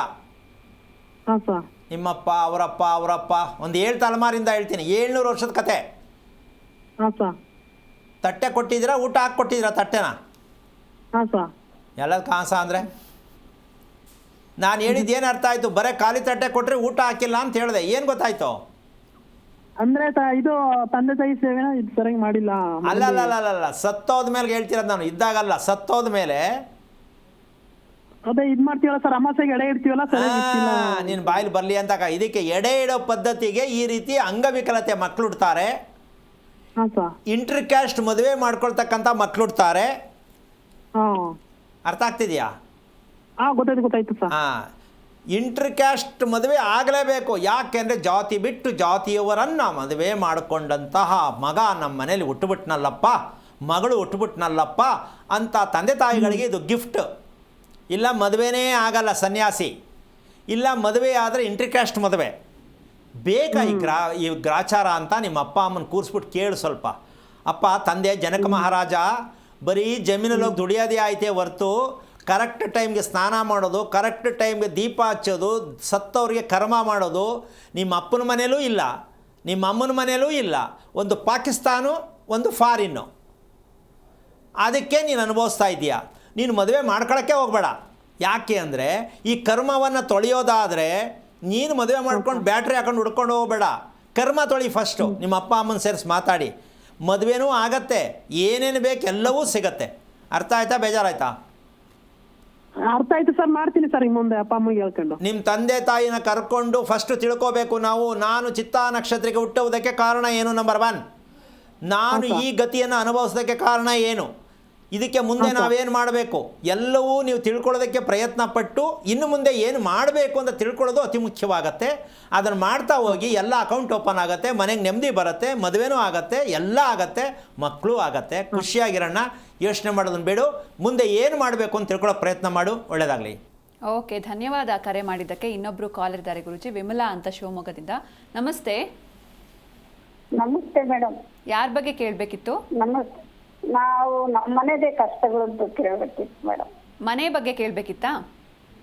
ಮನೆದು ಮಗಂದು ಎರಡು ಕೇಳಬೇಕಿತ್ತು. ಓಕೆ, ಗುರೂಜಿ ಇದ್ದಾರೆ, ಮಾತನಾಡಿ ಮಾ. ಹಲೋ, ನಮಸ್ತೆ ಗುರುಜಿ. ಕೋಟಿ ಕೋಟಿ ನಿಮ್ಗೆ ನಾವು ಧನ್ಯವಾದ ಗುರುಜಿ. ಏನು ನಕ್ಷತ್ರ ಅಮ್ಮ ಮಗಂದು? ನಮ್ಮ ಮಗಂದು ಆರ್ದ್ರ ನಕ್ಷತ್ರ ಗುರುಗಳೇ. ಎಷ್ಟು ವಯಸ್ಸು? ಈಗ 31-32 ವರ್ಷ, 93 ಇಸ್ವಿ. ಸರಿ, ಏನು ಮಾಡ್ತಿದ್ದಾನೆ? ಅವನು ಸಿವಿಲ್ ಮಾಡ್ಕೊಂಡಿದ್ದ, ಚೆನ್ನಾಗಿ ಓದ್ಲಿಲ್ಲ, ಬೆಂಗಳೂರಲ್ಲಿ ಇದ್ದಾನು ಸ್ವಾಮೀಜಿ. ಈಗ ಏನಾಗ್ಬೇಕು ಅವನ ಬಗ್ಗೆ? ಅವನು ನಾವೇ ಮದ್ವೆ ಮಾಡ್ಬೇಕಂತಿದೀವಿ. ನಾವೇನ್ ತಪ್ಪು ಮಾಡಿದೀವ ಗೊತ್ತಿಲ್ಲ ಸ್ವಾಮೀಜಿ. ಹೆಣ್ಣು ಹುಡುಕ್ಬೇಕು, ಮದ್ವೆ ಮಾಡ್ಬೇಕು ಗೊತ್ತಾಗ್ತಿಲ್ಲ ನೋಡ್ರಿ. ಇಲ್ಲ, ನೀವು ಆ ಕೆಲಸ ಮಾಡಕ್ಕೆ ಹೋಗ್ಬೇಡಿ. ಯಾಕೆ ಹುಡುಕ್ತೀರಾ? ನೀವು ಹೆಣ್ಣು ಹುಡುಕ್ಲೂ ಬೇಡಿ, ನೀವು ಮದುವೆ ಮಾಡೋಕೆ ಆಗೋದಿಲ್ಲ. ನಿಮ್ಮ ಕೈಲಿ ನೀವು ಮದುವೆ ಮಾಡೋಕೆ ಆಗೋದೇ ಇಲ್ಲ. ನೀವು ಸತ್ಯ ಸ್ವಾಮೀಜಿ. ಮಾಡ್ಕೊಂಡ್ರೆ ಅವನೇ ಮಾಡ್ಕೋಬೇಕಾಗಿತ್ತು, ಮಾಡ್ಕೊಂಡಿದ್ದಾನೇನೋ. ಇವು ಮೂರು ಸೇರಿಸ್ಕೋಬೇಕು ನೀವು. ಅಪ್ಪ ಅಮ್ಮ ಅಕ್ಷತೆ ಹಾಕಿ ಮದುವೆ ಮಾಡ್ತಕ್ಕಂಥದ್ದು ಈ ಜನ್ಮದಲ್ಲಿ ಮರ್ತು ಬಿಡಿ. ಅಂದರೆ ಮದುವೆನೇ ಆಗಲ್ಲ ಅಂತಲ್ಲ, ನೀವು ಮಾಡಿರುವ ಘೋರ ಅಪರಾಧಕ್ಕೆ ಒಂದು ಮಗು ಆರಿದ್ರ ನಕ್ಷತ್ರಕ್ಕೆ, ಯಾವುದೇ ನಕ್ಷತ್ರ ಮಗು ಹುಟ್ಟಲಿ, ತಂದೆ ತಾಯಿ ತಿಳ್ಕೊಳ್ಬೇಕಾಗಿದ್ದೇನು ಅಂದರೆ, ಮದುವೆ ವಯಸ್ಸಿಗೆ ಬಂದಾಗ ಮದುವೆ ಬಗ್ಗೆ ಕೇಳೋದು, ಕೆಲಸಕ್ಕೆ ಟೈಮ್ ಬಂದಾಗ ಕೆಲಸದ ಬಗ್ಗೆ ಕೇಳೋದು, ನಿದ್ದೆ ಯಾವಾಗ ಬರಲ್ಲ ಅದಕ್ಕೆ ಕೇಳೋದು. ಈ ಕೆಟ್ಟ ಪದ್ಧತಿ ತಪ್ಪಲ್ವೇನಮ್ಮ ನೀವು ಮಾಡಿರೋದು? ಸತ್ಯ ಸ್ವಾಮೀಜಿ. ನಿಮ್ಮ ಯಜಮಾನರು ಸತ್ಯ ಸ್ವಾಮೀಜಿ ನೀವು ಹೇಳ್ತಾ ಇರೋದು. ಸರಿ, ನಿಮ್ಮ ಯಜಮಾನರು ಏನು ಮಾಡ್ತಿದ್ರು? ಯಜಮಾನ್ರು ಗೌರ್ಮೆಂಟ್ ನೌಕರಿ ಇದ್ರು ಸ್ವಾಮೀಜಿ, ರಿಟೈರ್ಡ್ ಆಗಿದೆ. ಅದು ದುಡ್ಡು ಸಂಬಳ ಎಲ್ಲ ಕೋರ್ಟಲ್ಲೇ ಇದೆ ಸ್ವಾಮೀಜಿ, ಬರ್ತಾನೆ ಇಲ್ಲ ಸಂಬಳ ಸ್ವಾಮೀಜಿ ನಿಮ್ಮ ಕೈಲಿ. ಅಲ್ಲ, ನಿಮ್ಗೆ ಏನು ಸಿಕ್ಕಲ್ಲ. ಬ್ಯಾಂಕಲ್ಲಿ ದುಡ್ಡು ನೀವು ತಗೋಬೇಕಾದ್ರೆ 1 ಗಂಟೆ ಕಾಯಬೇಕು. ಅಡುಗೆ ಮಾಡಿದ್ರು ಊಟ ಮಾಡೋಕ್ಕಾಗಲ್ಲ. ಪೆನ್ಷನ್ ಕೋರ್ಟಲ್ಲಿ ಇದೆ ಸ್ವಾಮೀಜಿ. ಹೂನಮ್ಮ, ಅದೇನೇ ಹೇಳ್ತಾ ಇದ್ದೀನಲ್ಲ. ಯಾಕೆ ಅಂದರೆ ನೀವೇನು ಮಾಡ್ಬೇಕಾದ್ ಮಾಡೇ ಇಲ್ಲ, ತಪ್ಪೇ ತಿದ್ಕೊಂಡಿವಲ್ಲ. 32-33 ವರ್ಷದ ಮಗನ ಎತ್ತಿದ್ದೀರಾ. ಆಸ್ತಿ ಇತ್ತು ಸ್ವಾಮೀಜಿ. ಹಾಂ, ಕೋಟಿ ಆಸ್ತಿ ಇತ್ತು ಸ್ವಾಮೀಜಿ, ಎಲ್ಲ ಮಾರ್ಬಿಟ್ಟಿದೀವಿ ಬಿಸ್ನೆಸ್ಸಿಗಂತ. ಏನು ಇಲ್ಲ ಸ್ವಾಮೀಜಿ. ಅಲ್ಲ, ನಿಮ್ದೇನು ಉಳಿಯಂಗಿಲ್ಲ, ಎಲ್ಲ ಖಾಲಿ ಆಗಬೇಕು. ಓಕೆ, ನಿಮಗೆ ಮನೆ ಇರೋದು ಎಷ್ಟು ವರ್ಷದ್ದು? ಇಲ್ಲ ಸ್ವಾಮೀಜಿ, ಏನಿಲ್ಲ, ಎಲ್ಲ ಮಾರ್ಕೊಂಡು ಬಾಡಿಗೆ ಮನೇಲಿ ಇದೀವಿ ಸ್ವಾಮೀಜಿ. ಓಕೆ, ಈಗಲೂ ಇನ್ನೂ ನೀವು ತಿಳ್ಕೊಂಡಿಲ್ಲ ಯಾಕೆ ಹಿಂಗಾಯ್ತು ಅಂತ. ಯಾಕೆ ಗೊತ್ತಿಲ್ಲ ಸ್ವಾಮೀಜಿ, ನೀವೇ ಹೇಳ್ಬೇಕು ನನಗೆ. ಈಗ ಒಂದು 6 ತಿಂಗಳಿಂದ ನಿಮ್ಮನ್ನೇ ದಾರಿ ಕಾಯ್ತಿದ್ದೆ. ನಿಮ್ ದಾರಿ ಸಿಕ್ತು. ಆ ಕೃಷ್ಣ ಪರಮಾತ್ಮನೇ ನಮಗೆ ದಾರಿ ತೋರಿಸಿದ ನೋಡಿ ಸ್ವಾಮೀಜಿ. ಈಗ ನೀವೇನ್ ಮಾಡ್ಬೇಕು ಅಂದ್ರೆ, ಮೊದಲು ವಿಷಯ ತಿಳ್ಕೊಬೇಕು. ನನ್ನ ಮಗ ಆರಿದ್ರ ನಕ್ಷತ್ರಕ್ಕೆ ಏನು ಕುಟ್ಟದ, ನಾವೇನ್ ತಪ್ಪು ಮಾಡಿದೀವಿ ಇದು ತಿಳ್ಕೊಳಮ್ಮ ಮೊದಲು. ಹೌದು, ಹೇಳಿ ಸ್ವಾಮೀಜಿ. ಅಲ್ಲಲ್ಲ, ಹೇಳೋದಲ್ಲ, ಇಲ್ಲಿ ಕೂತ್ಕೊಂಡು ಹೇಳಿದ್ರೆ ಅಲ್ಲ ಬರ್ಕೊಳ್ಳೋದಲ್ಲ. ನೀವು ಮೊದಲು ಎಲ್ಲಿಗೆ ಹೋಗಿ ಕೇಳಬೇಕು, ಯಾರ ಹತ್ರ ಕೇಳಬೇಕು, ಹೇಗೆ ಹೋಗ್ಬೇಕು ತಿಳ್ಕೊಳ್ಳಿ ತಾಯಿ. ಕೂತು ಜಾಗದಲ್ಲೇ ಎಲ್ಲ ಕೇಳಿಸ್ಕೊಂಬಿಡಕ್ಕೆ ರೆಡಿ ಇರ್ತಿಲ್ಲ, ಹೆಂಗೆ ಹೇಳೋಣ ಹೇಳಿ. ಅದು ಈಗ ಕೂತ್ಕೊಂಡು ಮಾತಾಡೋ ಮಾತಾದು. ಹಾಂ, ಗಂಟೆ ಟೈಮ್ ಬೇಕು, 2-3 ಗಂಟೆ ಟೈಮ್ ಬೇಕು ಅದೆಲ್ಲ ಹೇಳೋಕ್ಕೆ. ಇಲ್ಲೇ ಹೇಳಿ ಸ್ವಾಮಿ ಅಂತೀಯಲ್ಲಮ್ಮ, ಈಗಲೂ ತಪ್ಪು ಮಾಡೋಕ್ಕೆ ಹೋಗ್ತೀಯಲ್ಲ ತಾಯಿ. ಆಯಿತು ಗುರುಗಳೇ, ನಿಮ್ಮ ಆಶೀರ್ವಾದ ಬೇಕು, ನಾವು ತಿಳ್ಕೊಳ್ತೀವಿ ಅನ್ನೋ ಬಾಯಲ್ಲಿ ಬರಲೇ ಇಲ್ಲ ನಿನಗೆ. ಸ್ವಾಮೀಜಿ, ನಿಮ್ಮ ಆಶೀರ್ವಾದ ಬೇಕು. ನಾನು ಹೇಳಿದ್ನಲ್ಲ ಸ್ವಾಮೀಜಿ, ಈ ವರ್ಷಕ್ಕೆ ನಿಮ್ಮ ಆಶೀರ್ವಾದ ಸಿಕ್ಕಿದಕ್ಕೆ ನಂಗೆ ಲೈಫ್ ಸಿಕ್ಕಿ ಸ್ವಾಮೀಜಿ. ಆಯಿತು, ಅದಕ್ಕೋಸ್ಕರವಾಗಿ ಶಿವನ ದೇವಸ್ಥಾನಕ್ಕೆ ಹೋಗಿ ಒಂದು 3 ದಿನ ಪ್ರಾರ್ಥನೆ ಮಾಡ್ಕೋ. ಗುರುಗಳನ್ನ ಸನ್ನಿಧಿಗೆ ಹೋಗಬೇಕು, ಗುರುಗಳು ನಂಗೆ ಸಿಗಬೇಕು ಅಂತ 3 ದಿನ ಶಿವನ ದೇವಸ್ಥಾನಕ್ಕೆ ಹೋಗಿ ಪ್ರಾರ್ಥನೆ ಮಾಡ್ಕೋ. ಒಂದು ದಾರಿ ಸಿಕ್ಕತ್ತೆ. ಮಗ ಬತ್ತನೋ ಬಿಡುವೋ, ಗಂಡ ಹೆಂಡತಿ ಇಬ್ಬರು ಮೊದಲು ತಿಳ್ಕೊಳ್ಳೋಕೆ ಪ್ರಯತ್ನ ಮಾಡಿ ನಾವೇನು ಮಾಡಬೇಕು ಅಂತ. ಎಲ್ಲವೂ ಅದರಿಂದನೇ ಕ್ಲೀನ್ ಆಗುತ್ತೆ. ಭಯ ಬೇಡ, ಯೋಚನೆ ಬೇಡ ತಾಯಿ. ಒಳ್ಳೆಯದಾಗಲಿ. ಗುರುಜಿ, ಇನ್ನೊಬ್ರು ಕಾಲರ್ ಇದ್ದಾರೆ, ಸುಜಾತ ಅಂತ ಬೆಂಗಳೂರಿಂದ. ನಮಸ್ತೆ. ನಮಸ್ತೆ ಮೇಡಮ್. ಯಾರ ಬಗ್ಗೆ ಕೇಳಬೇಕಿತ್ತು? ನನ್ನ ಬಗ್ಗೆ, ನನ್ನ ಮಗಳ ಬಗ್ಗೆ ಕೇಳಬೇಕು. ನನ್ನ ಮಗಳ ಫ್ಯಾಮಿಲಿ ಬಗ್ಗೆ ಕೇಳಬೇಕು. ಓಕೆ, ನಿಮ್ಮ ನಕ್ಷತ್ರ ಹೇಳಿಮ್ಮ. ನಂದು ನಕ್ಷತ್ರ ಗೊತ್ತಿಲ್ಲ. ನನ್ನ ಮಗಳದು ಸ್ವಾತಿ ನಕ್ಷತ್ರ, ತುಲಾ ರಾಶಿ. ಓಕೆ, ಗುರೂಜಿ ಇದ್ದಾರೆ, ಮಾತನಾಡಿಮ್ಮ. ಹಾ, ನಮಸ್ತೆ ಗುರುಜಿ. ನಾರಾಯಣ, ಹೇಳಿ, ಏನು ಮಾಡ್ತಿದ್ದಾಳೆ ಮಗಳು? ಮಗಳಿಗೆ 22ನೇ ವಯಸ್ಸಿಗೆ ಮದುವೆ ಮಾಡಿದೀವಿ. ಮದುವೆ ಆಯ್ತಾ? ಮದುವೆ ಆಗಿದೆ, ಓದ್ತಾ ಇದ್ದಾಳೆ. ಮದುವೆ ಮಾಡಿ ಓದಿಸ್ತಾ ಇದ್ದೀರಾ? ಹಾ, ಈಗ ಗಂಡ ಮತ್ತೆ ನಾವು ಇಬ್ರು ಸೇರಿ ಓದಿಸ್ತಾ ಇದೀವಿ. ಮುಂದಿನ ಫ್ಯೂಚರ್ ಅವಳದು. ಅವಳ ಬಗ್ಗೆ ಫ್ಯೂಚರ್ ಯಾವ್ದ್ರ, ಏನು ವಿಷಯ ಫ್ಯೂಚರ್ ಅಂದ್ರೆ? ಅಂದ್ರೆ ಮುಂದೆ ಹೆಂಗಿರ್ತಾಳೆ ಏನು, ಅವಳು ಬರೀ ಅಪ್ಪ ಅಮ್ಮ ಅತ್ತೆ ಮಾವ ಇದ್ರಲ್ಲೇ ಇರ್ತಾಳೆ. ಅದಕ್ಕೆ ಮುಂದೆ ಹೆಂಗೆ ಅಂತ. ನೀವೇನು ಓದಿದ್ದೀರಾ? ನಾನು ಬರೀ SSLC ಓದಿದ್ದೀನಿ ಗುರುಗಳೇ. ಓಕೆ. ನನ್ನ ಮಗಳು CA ಮಾಡ್ತಿದ್ದಾಳೆ, ಫೈನಲ್ಸ್ ಅಲ್ಲಿ ಇದ್ದಾಳೆ. ನಿಮ್ಮ ಮಗಳು ಬೇಜಾರು ಇದೆಯಾ ನಿಮ್ಮ ಮಗಳಿಗೆ? ಓದೋದ್ರಲ್ಲೆಲ್ಲ ಏನು ಬೇಜಾರಿಲ್ಲ ಗುರು. ಓದೋ ವಿಷಯ ಹೇಳ್ತಾ ಇಲ್ಲ ನಾನು, ಫ್ಯಾಮಿಲಿ ಬಗ್ಗೆನಾ? ಫ್ಯಾಮಿಲಿ ವಿಷಯದಲ್ಲಿ ಹೇಳ್ತಾಯಿಲ್ಲ, ಅವಳ ಬಗ್ಗೆ ಅವಳಿಗೆ ಬೇಜಾರಿದೆ ಅಂತ ಗೊತ್ತಿದೆಯಾ ನಿಮಗೆ ಅಂತ? ಇಲ್ಲ ಗುರುಗಳೇ, ಏನಿಲ್ಲ, ಖುಷಿಯಾಗಿರ್ತಾಳೆ. ಇರ್ತಾಳೆ ಗುರುಗಳೇ. ಮಗ ಇದ್ದಾನೆ, ಖುಷಿಯಾಗಿರ್ತಾಳೆ. ಮಗು ಆಗಿದೆಯಾ? ಒಂದು ಗಂಡು ಮಗು ಇದೆ. ಮಗು ನಕ್ಷತ್ರ ಏನು? ನಕ್ಷತ್ರ ನಾನು ನೋಡಿ ಹೇಳ್ಬೇಕು. ಮೇಷರಾಶಿ. ಡೇಟ್ ಆಫ್ ಬರ್ತ್ ಹೇಳ್ತೀನಿ ಬೇಕಾದ್ರೆ. ಬೇಡ ಬೇಡ ಬೇಡ ಬೇಡ. ಮೇಷರಾಶಿನಾ? ಗುರುಗಳೇ. ಎಷ್ಟು ವಯಸ್ಸು ಮಗುಗೆ? ಈಗ ಫೆಬ್ರವರಿ 21 ಬಂದ್ರೆ 8 ತುಂಬುತ್ತೆ ಗುರುಗಳೇ. ನಿಮ್ಮ ಮನೆ ಎಷ್ಟು ವರ್ಷದ್ದು, ನೀವು ವಾಸ ಮಾಡೋ ಮನೆ? ನಾವು ವಾಸ ಮಾಡೋ ಮನೆ 20 ವರ್ಷದ್ದು ಗುರುಗಳೇ. ನಿಮ್ಮ ಮಗಳು ಕೊಟ್ಟಿದ್ದೀರಲ್ಲ ಆ ಮನೆ? ಆ ಮನೆನೂ ಸೇಮ್ ನಮ್ಮ ಇದ್ರ ಥರನೇ 20 ವರ್ಷದ ಮನೆ. ಓಕೆ. ನಿಮ್ಮ ಅಳಿಯ ಎಷ್ಟನೇವರು, ಮನೆಗೆ ಎಷ್ಟನೇವರು? ನನ್ಗಿರೋದೇ ಒಬ್ಬಳೆ ಮಗಳು ಗುರುಗಳೇ. ಅವ್ರ ಮನೇಲಿ ತಂಗಿ ಒಬ್ಳಿದ್ದಾಳೆ, ಅವರು ಒಬ್ರೆ. ಓಕೆ. ಅವ್ರು ರಾಕೇಶ್ ಅಂತ. ಹಾಂ ಹಾಂ ಹಾಂ. ಮದುವೆ ಯಾವ ವಾರ ಮಾಡಿದ್ರಿ? ಬುಧವಾರ ಗುರುವಾರ ಮಾಡಿದ್ವಿ ಗುರುಗಳೇ. ಓಕೆ. ನಿಮ್ಮ ಯಜಮಾನ್ ಏನು ಕೆಲಸ ಮಾಡೋದು? ನಮ್ಮ ಯಜಮಾನ್ರು ಪೊಲೀಸ್ ಡಿಪಾರ್ಟ್ಮೆಂಟಲ್ಲಿ ಇದ್ರು, ತೀರ್ಕೊಂಡ್ರು ಗುರುಗಳೇ. ಎಷ್ಟು ವರ್ಷ ಆಯಿತು? ಡಿಸೆಂಬರ್ 5ನೇ ತಾರೀಕು, ಮೊನ್ನೆ ಡಿಸೆಂಬರ್ 5ಕ್ಕೆ 1 ವರ್ಷ ಆಯ್ತು ಗುರುಗಳೇ. ಏನಾಗಿತ್ತು? ಮಾನಸಿಕ, ಅವ್ರಿಗೆ ಪೊಲೀಸ್ ಡಿಪಾರ್ಟ್ಮೆಂಟಲ್ಲಿ ಇದ್ರು, ಪೊಲ್ಯೂಷನ್ನು, ಹಂಗಾಗಿ ಹಾರ್ಟ್ದು ಒಂಚೂರು ಪ್ರಾಬ್ಲಮ್ ಆಯ್ತು. BP ಲೋ ಆಗಿ. ಎಲ್ಲಿ ಪ್ರಾಣವಾಗಿದ್ದು? ಹಾಸ್ಪಿಟ್ಲಾ ಮನೇನಾ? ಹಾಸ್ಪಿಟ್ಲೇ ಗುರುಗಳೇ. ಆ ಪ್ರಾಣ ಹೋದಾಗ ಯಾರಿದ್ರು ಹತ್ರದಲ್ಲಿ? ನಾವೆಲ್ಲರೂ ಇದ್ವಿ. BP ಲೋ ಆಯ್ತಲ್ಲ, ರಾತ್ರಿ 1:30 ಗಂಟೆಲಿ BP ಲೋ ಆಯ್ತು ಗುರುಗಳೇ. ಚೆನ್ನಾಗೇ ಆಗಿದ್ರು, ಅಂದ್ರೆ ಡಿಸ್ಚಾರ್ಜ್ ಮಾಡ್ತೀವಿ ಅಂತ ಹೇಳಿ BP ಲೋ ಆಯ್ತು ಅಂತ ಅಂದ್ಬಿಟ್ಟು ಡೆತ್ ಆದ್ರು ಗುರುಗಳೇ. ಅಂದ್ರೆ ಅವ್ರಿಗೆ ಹೆಲ್ತ್ ಪ್ರಾಬ್ಲಮ್ಮು ತುಂಬಾ ವರ್ಷದಿಂದ ಇತ್ತು, ಹಾರ್ಟ್ ಪ್ರಾಬ್ಲಮ್ ಇತ್ತು. ಅಲ್ಲ, ನಾನು ಇನ್ನೊಂದ್ಸಲ ಹೇಳ್ತೀನಿ ಕೇಳಿಸ್ಕೊಳ್ಳಿ. ಪ್ರಾಣ ಹೋದಾದ್ಮೇಲೆ ನಿಮ್ಗೆ ವಿಷಯ ಗೊತ್ತಾಯ್ತಾ? ಪ್ರಾಣ ಹೋಗೋಕೆ ಮುಂಚೆ ನೀವು ಹತ್ರ ಇದ್ದೀರಾ ಅಂತ ಕೇಳ್ತೀನಿ. ಇಲ್ಲ ಗುರುಗಳೇ, ನಾವು ಪ್ರಾಣ ಹೋಗುವಾಗ ನಾವು ಹತ್ರ ಯಾರು ಇರಲಿಲ್ಲ. ಸೊ ಈಗ ಅದರ ಅರ್ಥ ಏನಾದ್ರು ಗೊತ್ತಾಗಿದೆಯಾ ನಿಮಗೆ? ಇಲ್ಲ ಗುರುಗಳೇ. ದುರ್ಮರಣ ಅಂತಾರೆ ಇದಕ್ಕೆ ಹೆಸರು. ಏನು? ದುರ್ಮರಣ. ಪ್ರಾಣ ಹೋಗುವ ಸಮಯದಲ್ಲಿ ಸಂಬಂಧಿಕರು ಹತ್ತಿರವಿಲ್ಲದಾಗ ವಾಸಸ್ಥಾನವನ್ನು ಬಿಟ್ಟು ಹಾಸ್ಪಿಟ್ಲಲ್ಲಿ, ರಸ್ತೆಯಲ್ಲಿ ಯಾರು ಪ್ರಾಣ ಹೋಗುತ್ತೋ ಇದು ದುರ್ಮರಣ ಅಂತಾರೆ. ಈ ಸತ್ಯವನ್ನು ನೀವು ತಿಳ್ಕೊಳ್ಳದೆ ನಿಮ್ಮ ಯಜಮಾನರು ನಡೆದು ಬಂದ ದಾರಿ ಅಂದರೆ ಒಂದು ಧರ್ಮ, ಸಮಯಕ್ಕೆ ಸರಿಯಾಗಿ ನಡ್ಕೋಬೇಕು, ನಾವು ಸಮಯನ ಸರಿಯಾಗಿ ಪಾಲನೆ ಮಾಡಬೇಕು, ಊಟದಲ್ಲಿ, ಮಲಗೋದ್ರಲ್ಲಿ, ಪ್ರತಿಯೊಂದರಲ್ಲೂ. ಈ ಅಭ್ಯಾಸ ನಿಮ್ಮ ಯಜಮಾನರಲ್ಲಿ ಇತ್ತಾ? ಅಂದ್ರೆ ಅವ್ರಿಗೆ ಕೆಟ್ಟ ಅಭ್ಯಾಸ ಏನೂ ಇರಲಿಲ್ಲ. ಕೆಟ್ಟ ಅಭ್ಯಾಸ ಅಲ್ಲಪ್ಪ, ಸಮಯಕ್ಕೆ ಸರಿಯಾಗಿ ಮಲಗೋದು, ಸಮಯಕ್ಕೆ ಸರಿಯಾಗಿ ಬೆಳಗ್ಗೆ ಏಳೋದು ಅಭ್ಯಾಸ ಕರೆಕ್ಟ್ ಇತ್ತಾ ಅಂತ ಕೇಳ್ತೀನಿ. ಅದಿತ್ತು. ಅಂದ್ರೆ ಊಟದಲ್ಲೆಲ್ಲ ಒಂಚೂರು ಡಿಸಿಪ್ಲಿನ್ ಇರಲಿಲ್ಲ. ಮಲಗೋದು ಎದ್ದೇಳೋದೆಲ್ಲ ಇತ್ತು. ಅಂದ್ರೆ ಸ್ವಲ್ಪ ಶುಗರ್ ಇದೀನಿ ತಿನ್ಬೇಡಿ ಅಂದ್ರೆ ಅದೇ ತಿನ್ನೋರು. ಅಂದ್ರೆ ಸ್ವಲ್ಪ ತುಂಬಾ ಧೈರ್ಯವಂತ, ಧೈರ್ಯ ಜಾಸ್ತಿ. ನಾನು ಹೇಳೋದು ನಿಮ್ಗೆ ನಾನು ಧೈರ್ಯ ಹೇಳ್ತಾ ಇಲ್ಲ.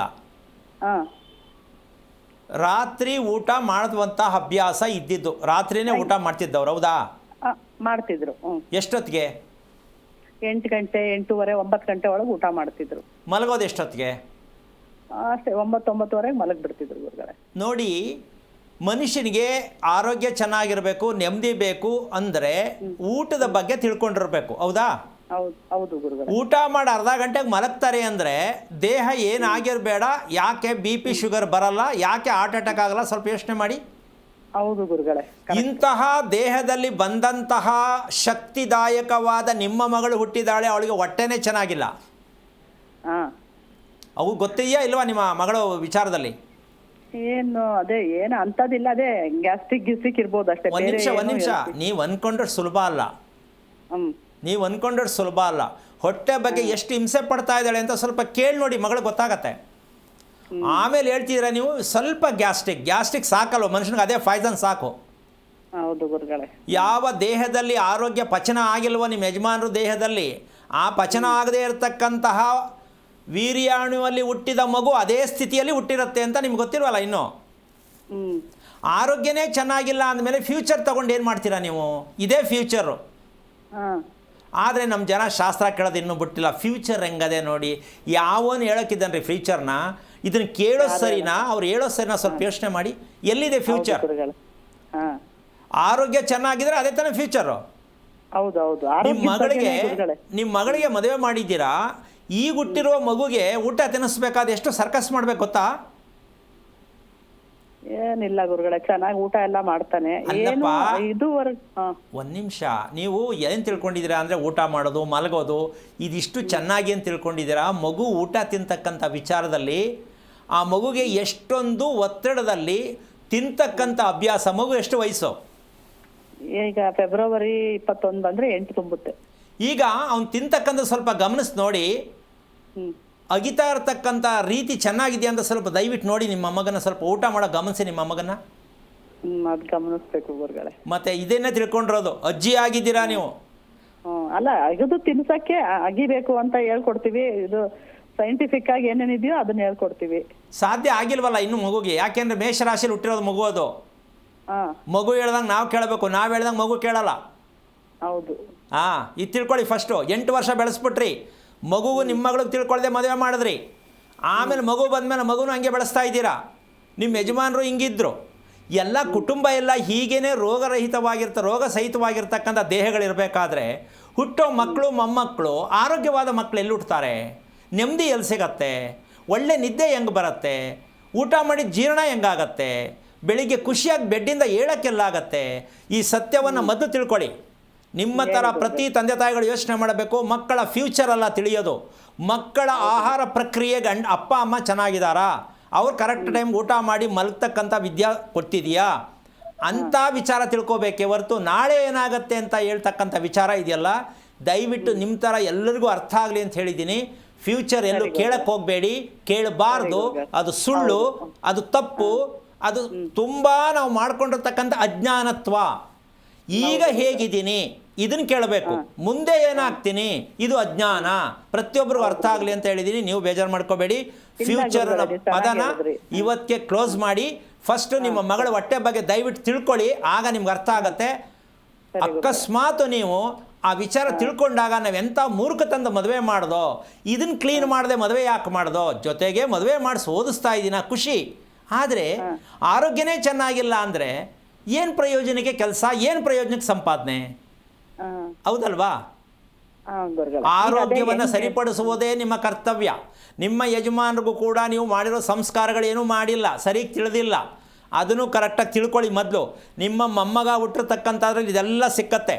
ಯಾಕೆಂದರೆ ಮಗಳ ಹೊಟ್ಟೆಯಲ್ಲಿ ಹುಟ್ಟುವ ಗಂಡು ಮಗು ಅಪ್ಪನಲ್ಲಿ ಬೆಳೆದು ಬಂದ ಅಪ್ಪನ ವಂಶದಲ್ಲಿ ನಡೆದಿರ್ತಕ್ಕಂಥ ಘೋರ ನರಕ ಕಥೆಗಳೆಲ್ಲ ಆ ಮಗುನಲ್ಲಿ ಸಿಕ್ಕತ್ತೆ. ಅದಕ್ಕೆ ಅದು ಮೇಷರಾಶಿಯಲ್ಲಿ ಹುಟ್ಟಿರೋದು. ಎಡೆ ಹಾಕೋ ಸಂಪ್ರದಾಯ, ಸಂಸ್ಕಾರ ಯಾರು ಸತ್ತವರು ಮಾಡಿಲ್ಲ. ಈ ಥರ ಸಂಪ್ರದಾಯದಲ್ಲಿ ಸ್ವಾತಿ ನಕ್ಷತ್ರದ ಮಗು ಹುಟ್ಟತ್ತೆ, ಅದಕ್ಕೆ ಹೊಟ್ಟೆ ಚೆನ್ನಾಗಿರಲ್ಲ, ಪಚನಾಂಗ ಚೆನ್ನಾಗಿರಲ್ಲ, ಅಷ್ಟೇ. ಕಾಯಿಲೆ ಇಲ್ಲ, ಅದು ಊಟ ಮಾಡಿದ್ದು ಅರಗಲ್ಲ. ಹರಗಿದ್ದು ತುಂಬ ಕಷ್ಟ ಇದೆ. ಇದನ್ನು ಫಸ್ಟು ನೀವು ಮೊದಲು ತಿಳಿಸ್ಬೇಕು, ತಿಳ್ಕೋಬೇಕು. ಒಳ್ಳೆಯದಾಗಲಿ, ಗಾಬರಿ ಆಗಬೇಡಿ. ಓಕೆ, ಧನ್ಯವಾದ ಕರೆ ಮಾಡಿದ್ದಕ್ಕೆ. ಇನ್ನೊಬ್ರು ಕಾಲರ್ ಇದ್ದಾರೆ ಗುರುಜಿ, ಜಯಕುಮಾರ್ ಅಂತ ಬೆಂಗಳೂರಿಂದ. ನಮಸ್ತೆ. ನಮಸ್ತೆ ಮೇಡಮ್. ಯಾರ ಬಗ್ಗೆ ಕೇಳಬೇಕಿತ್ತು? ಮೇಡಮ್, ನನ್ನ ಬಗ್ಗೆನೇ ಕೇಳಬೇಕಾಗಿತ್ತು. 2 ವಿಷಯದ ಬಗ್ಗೆ ಕೇಳಬೇಕಾಗಿತ್ತು.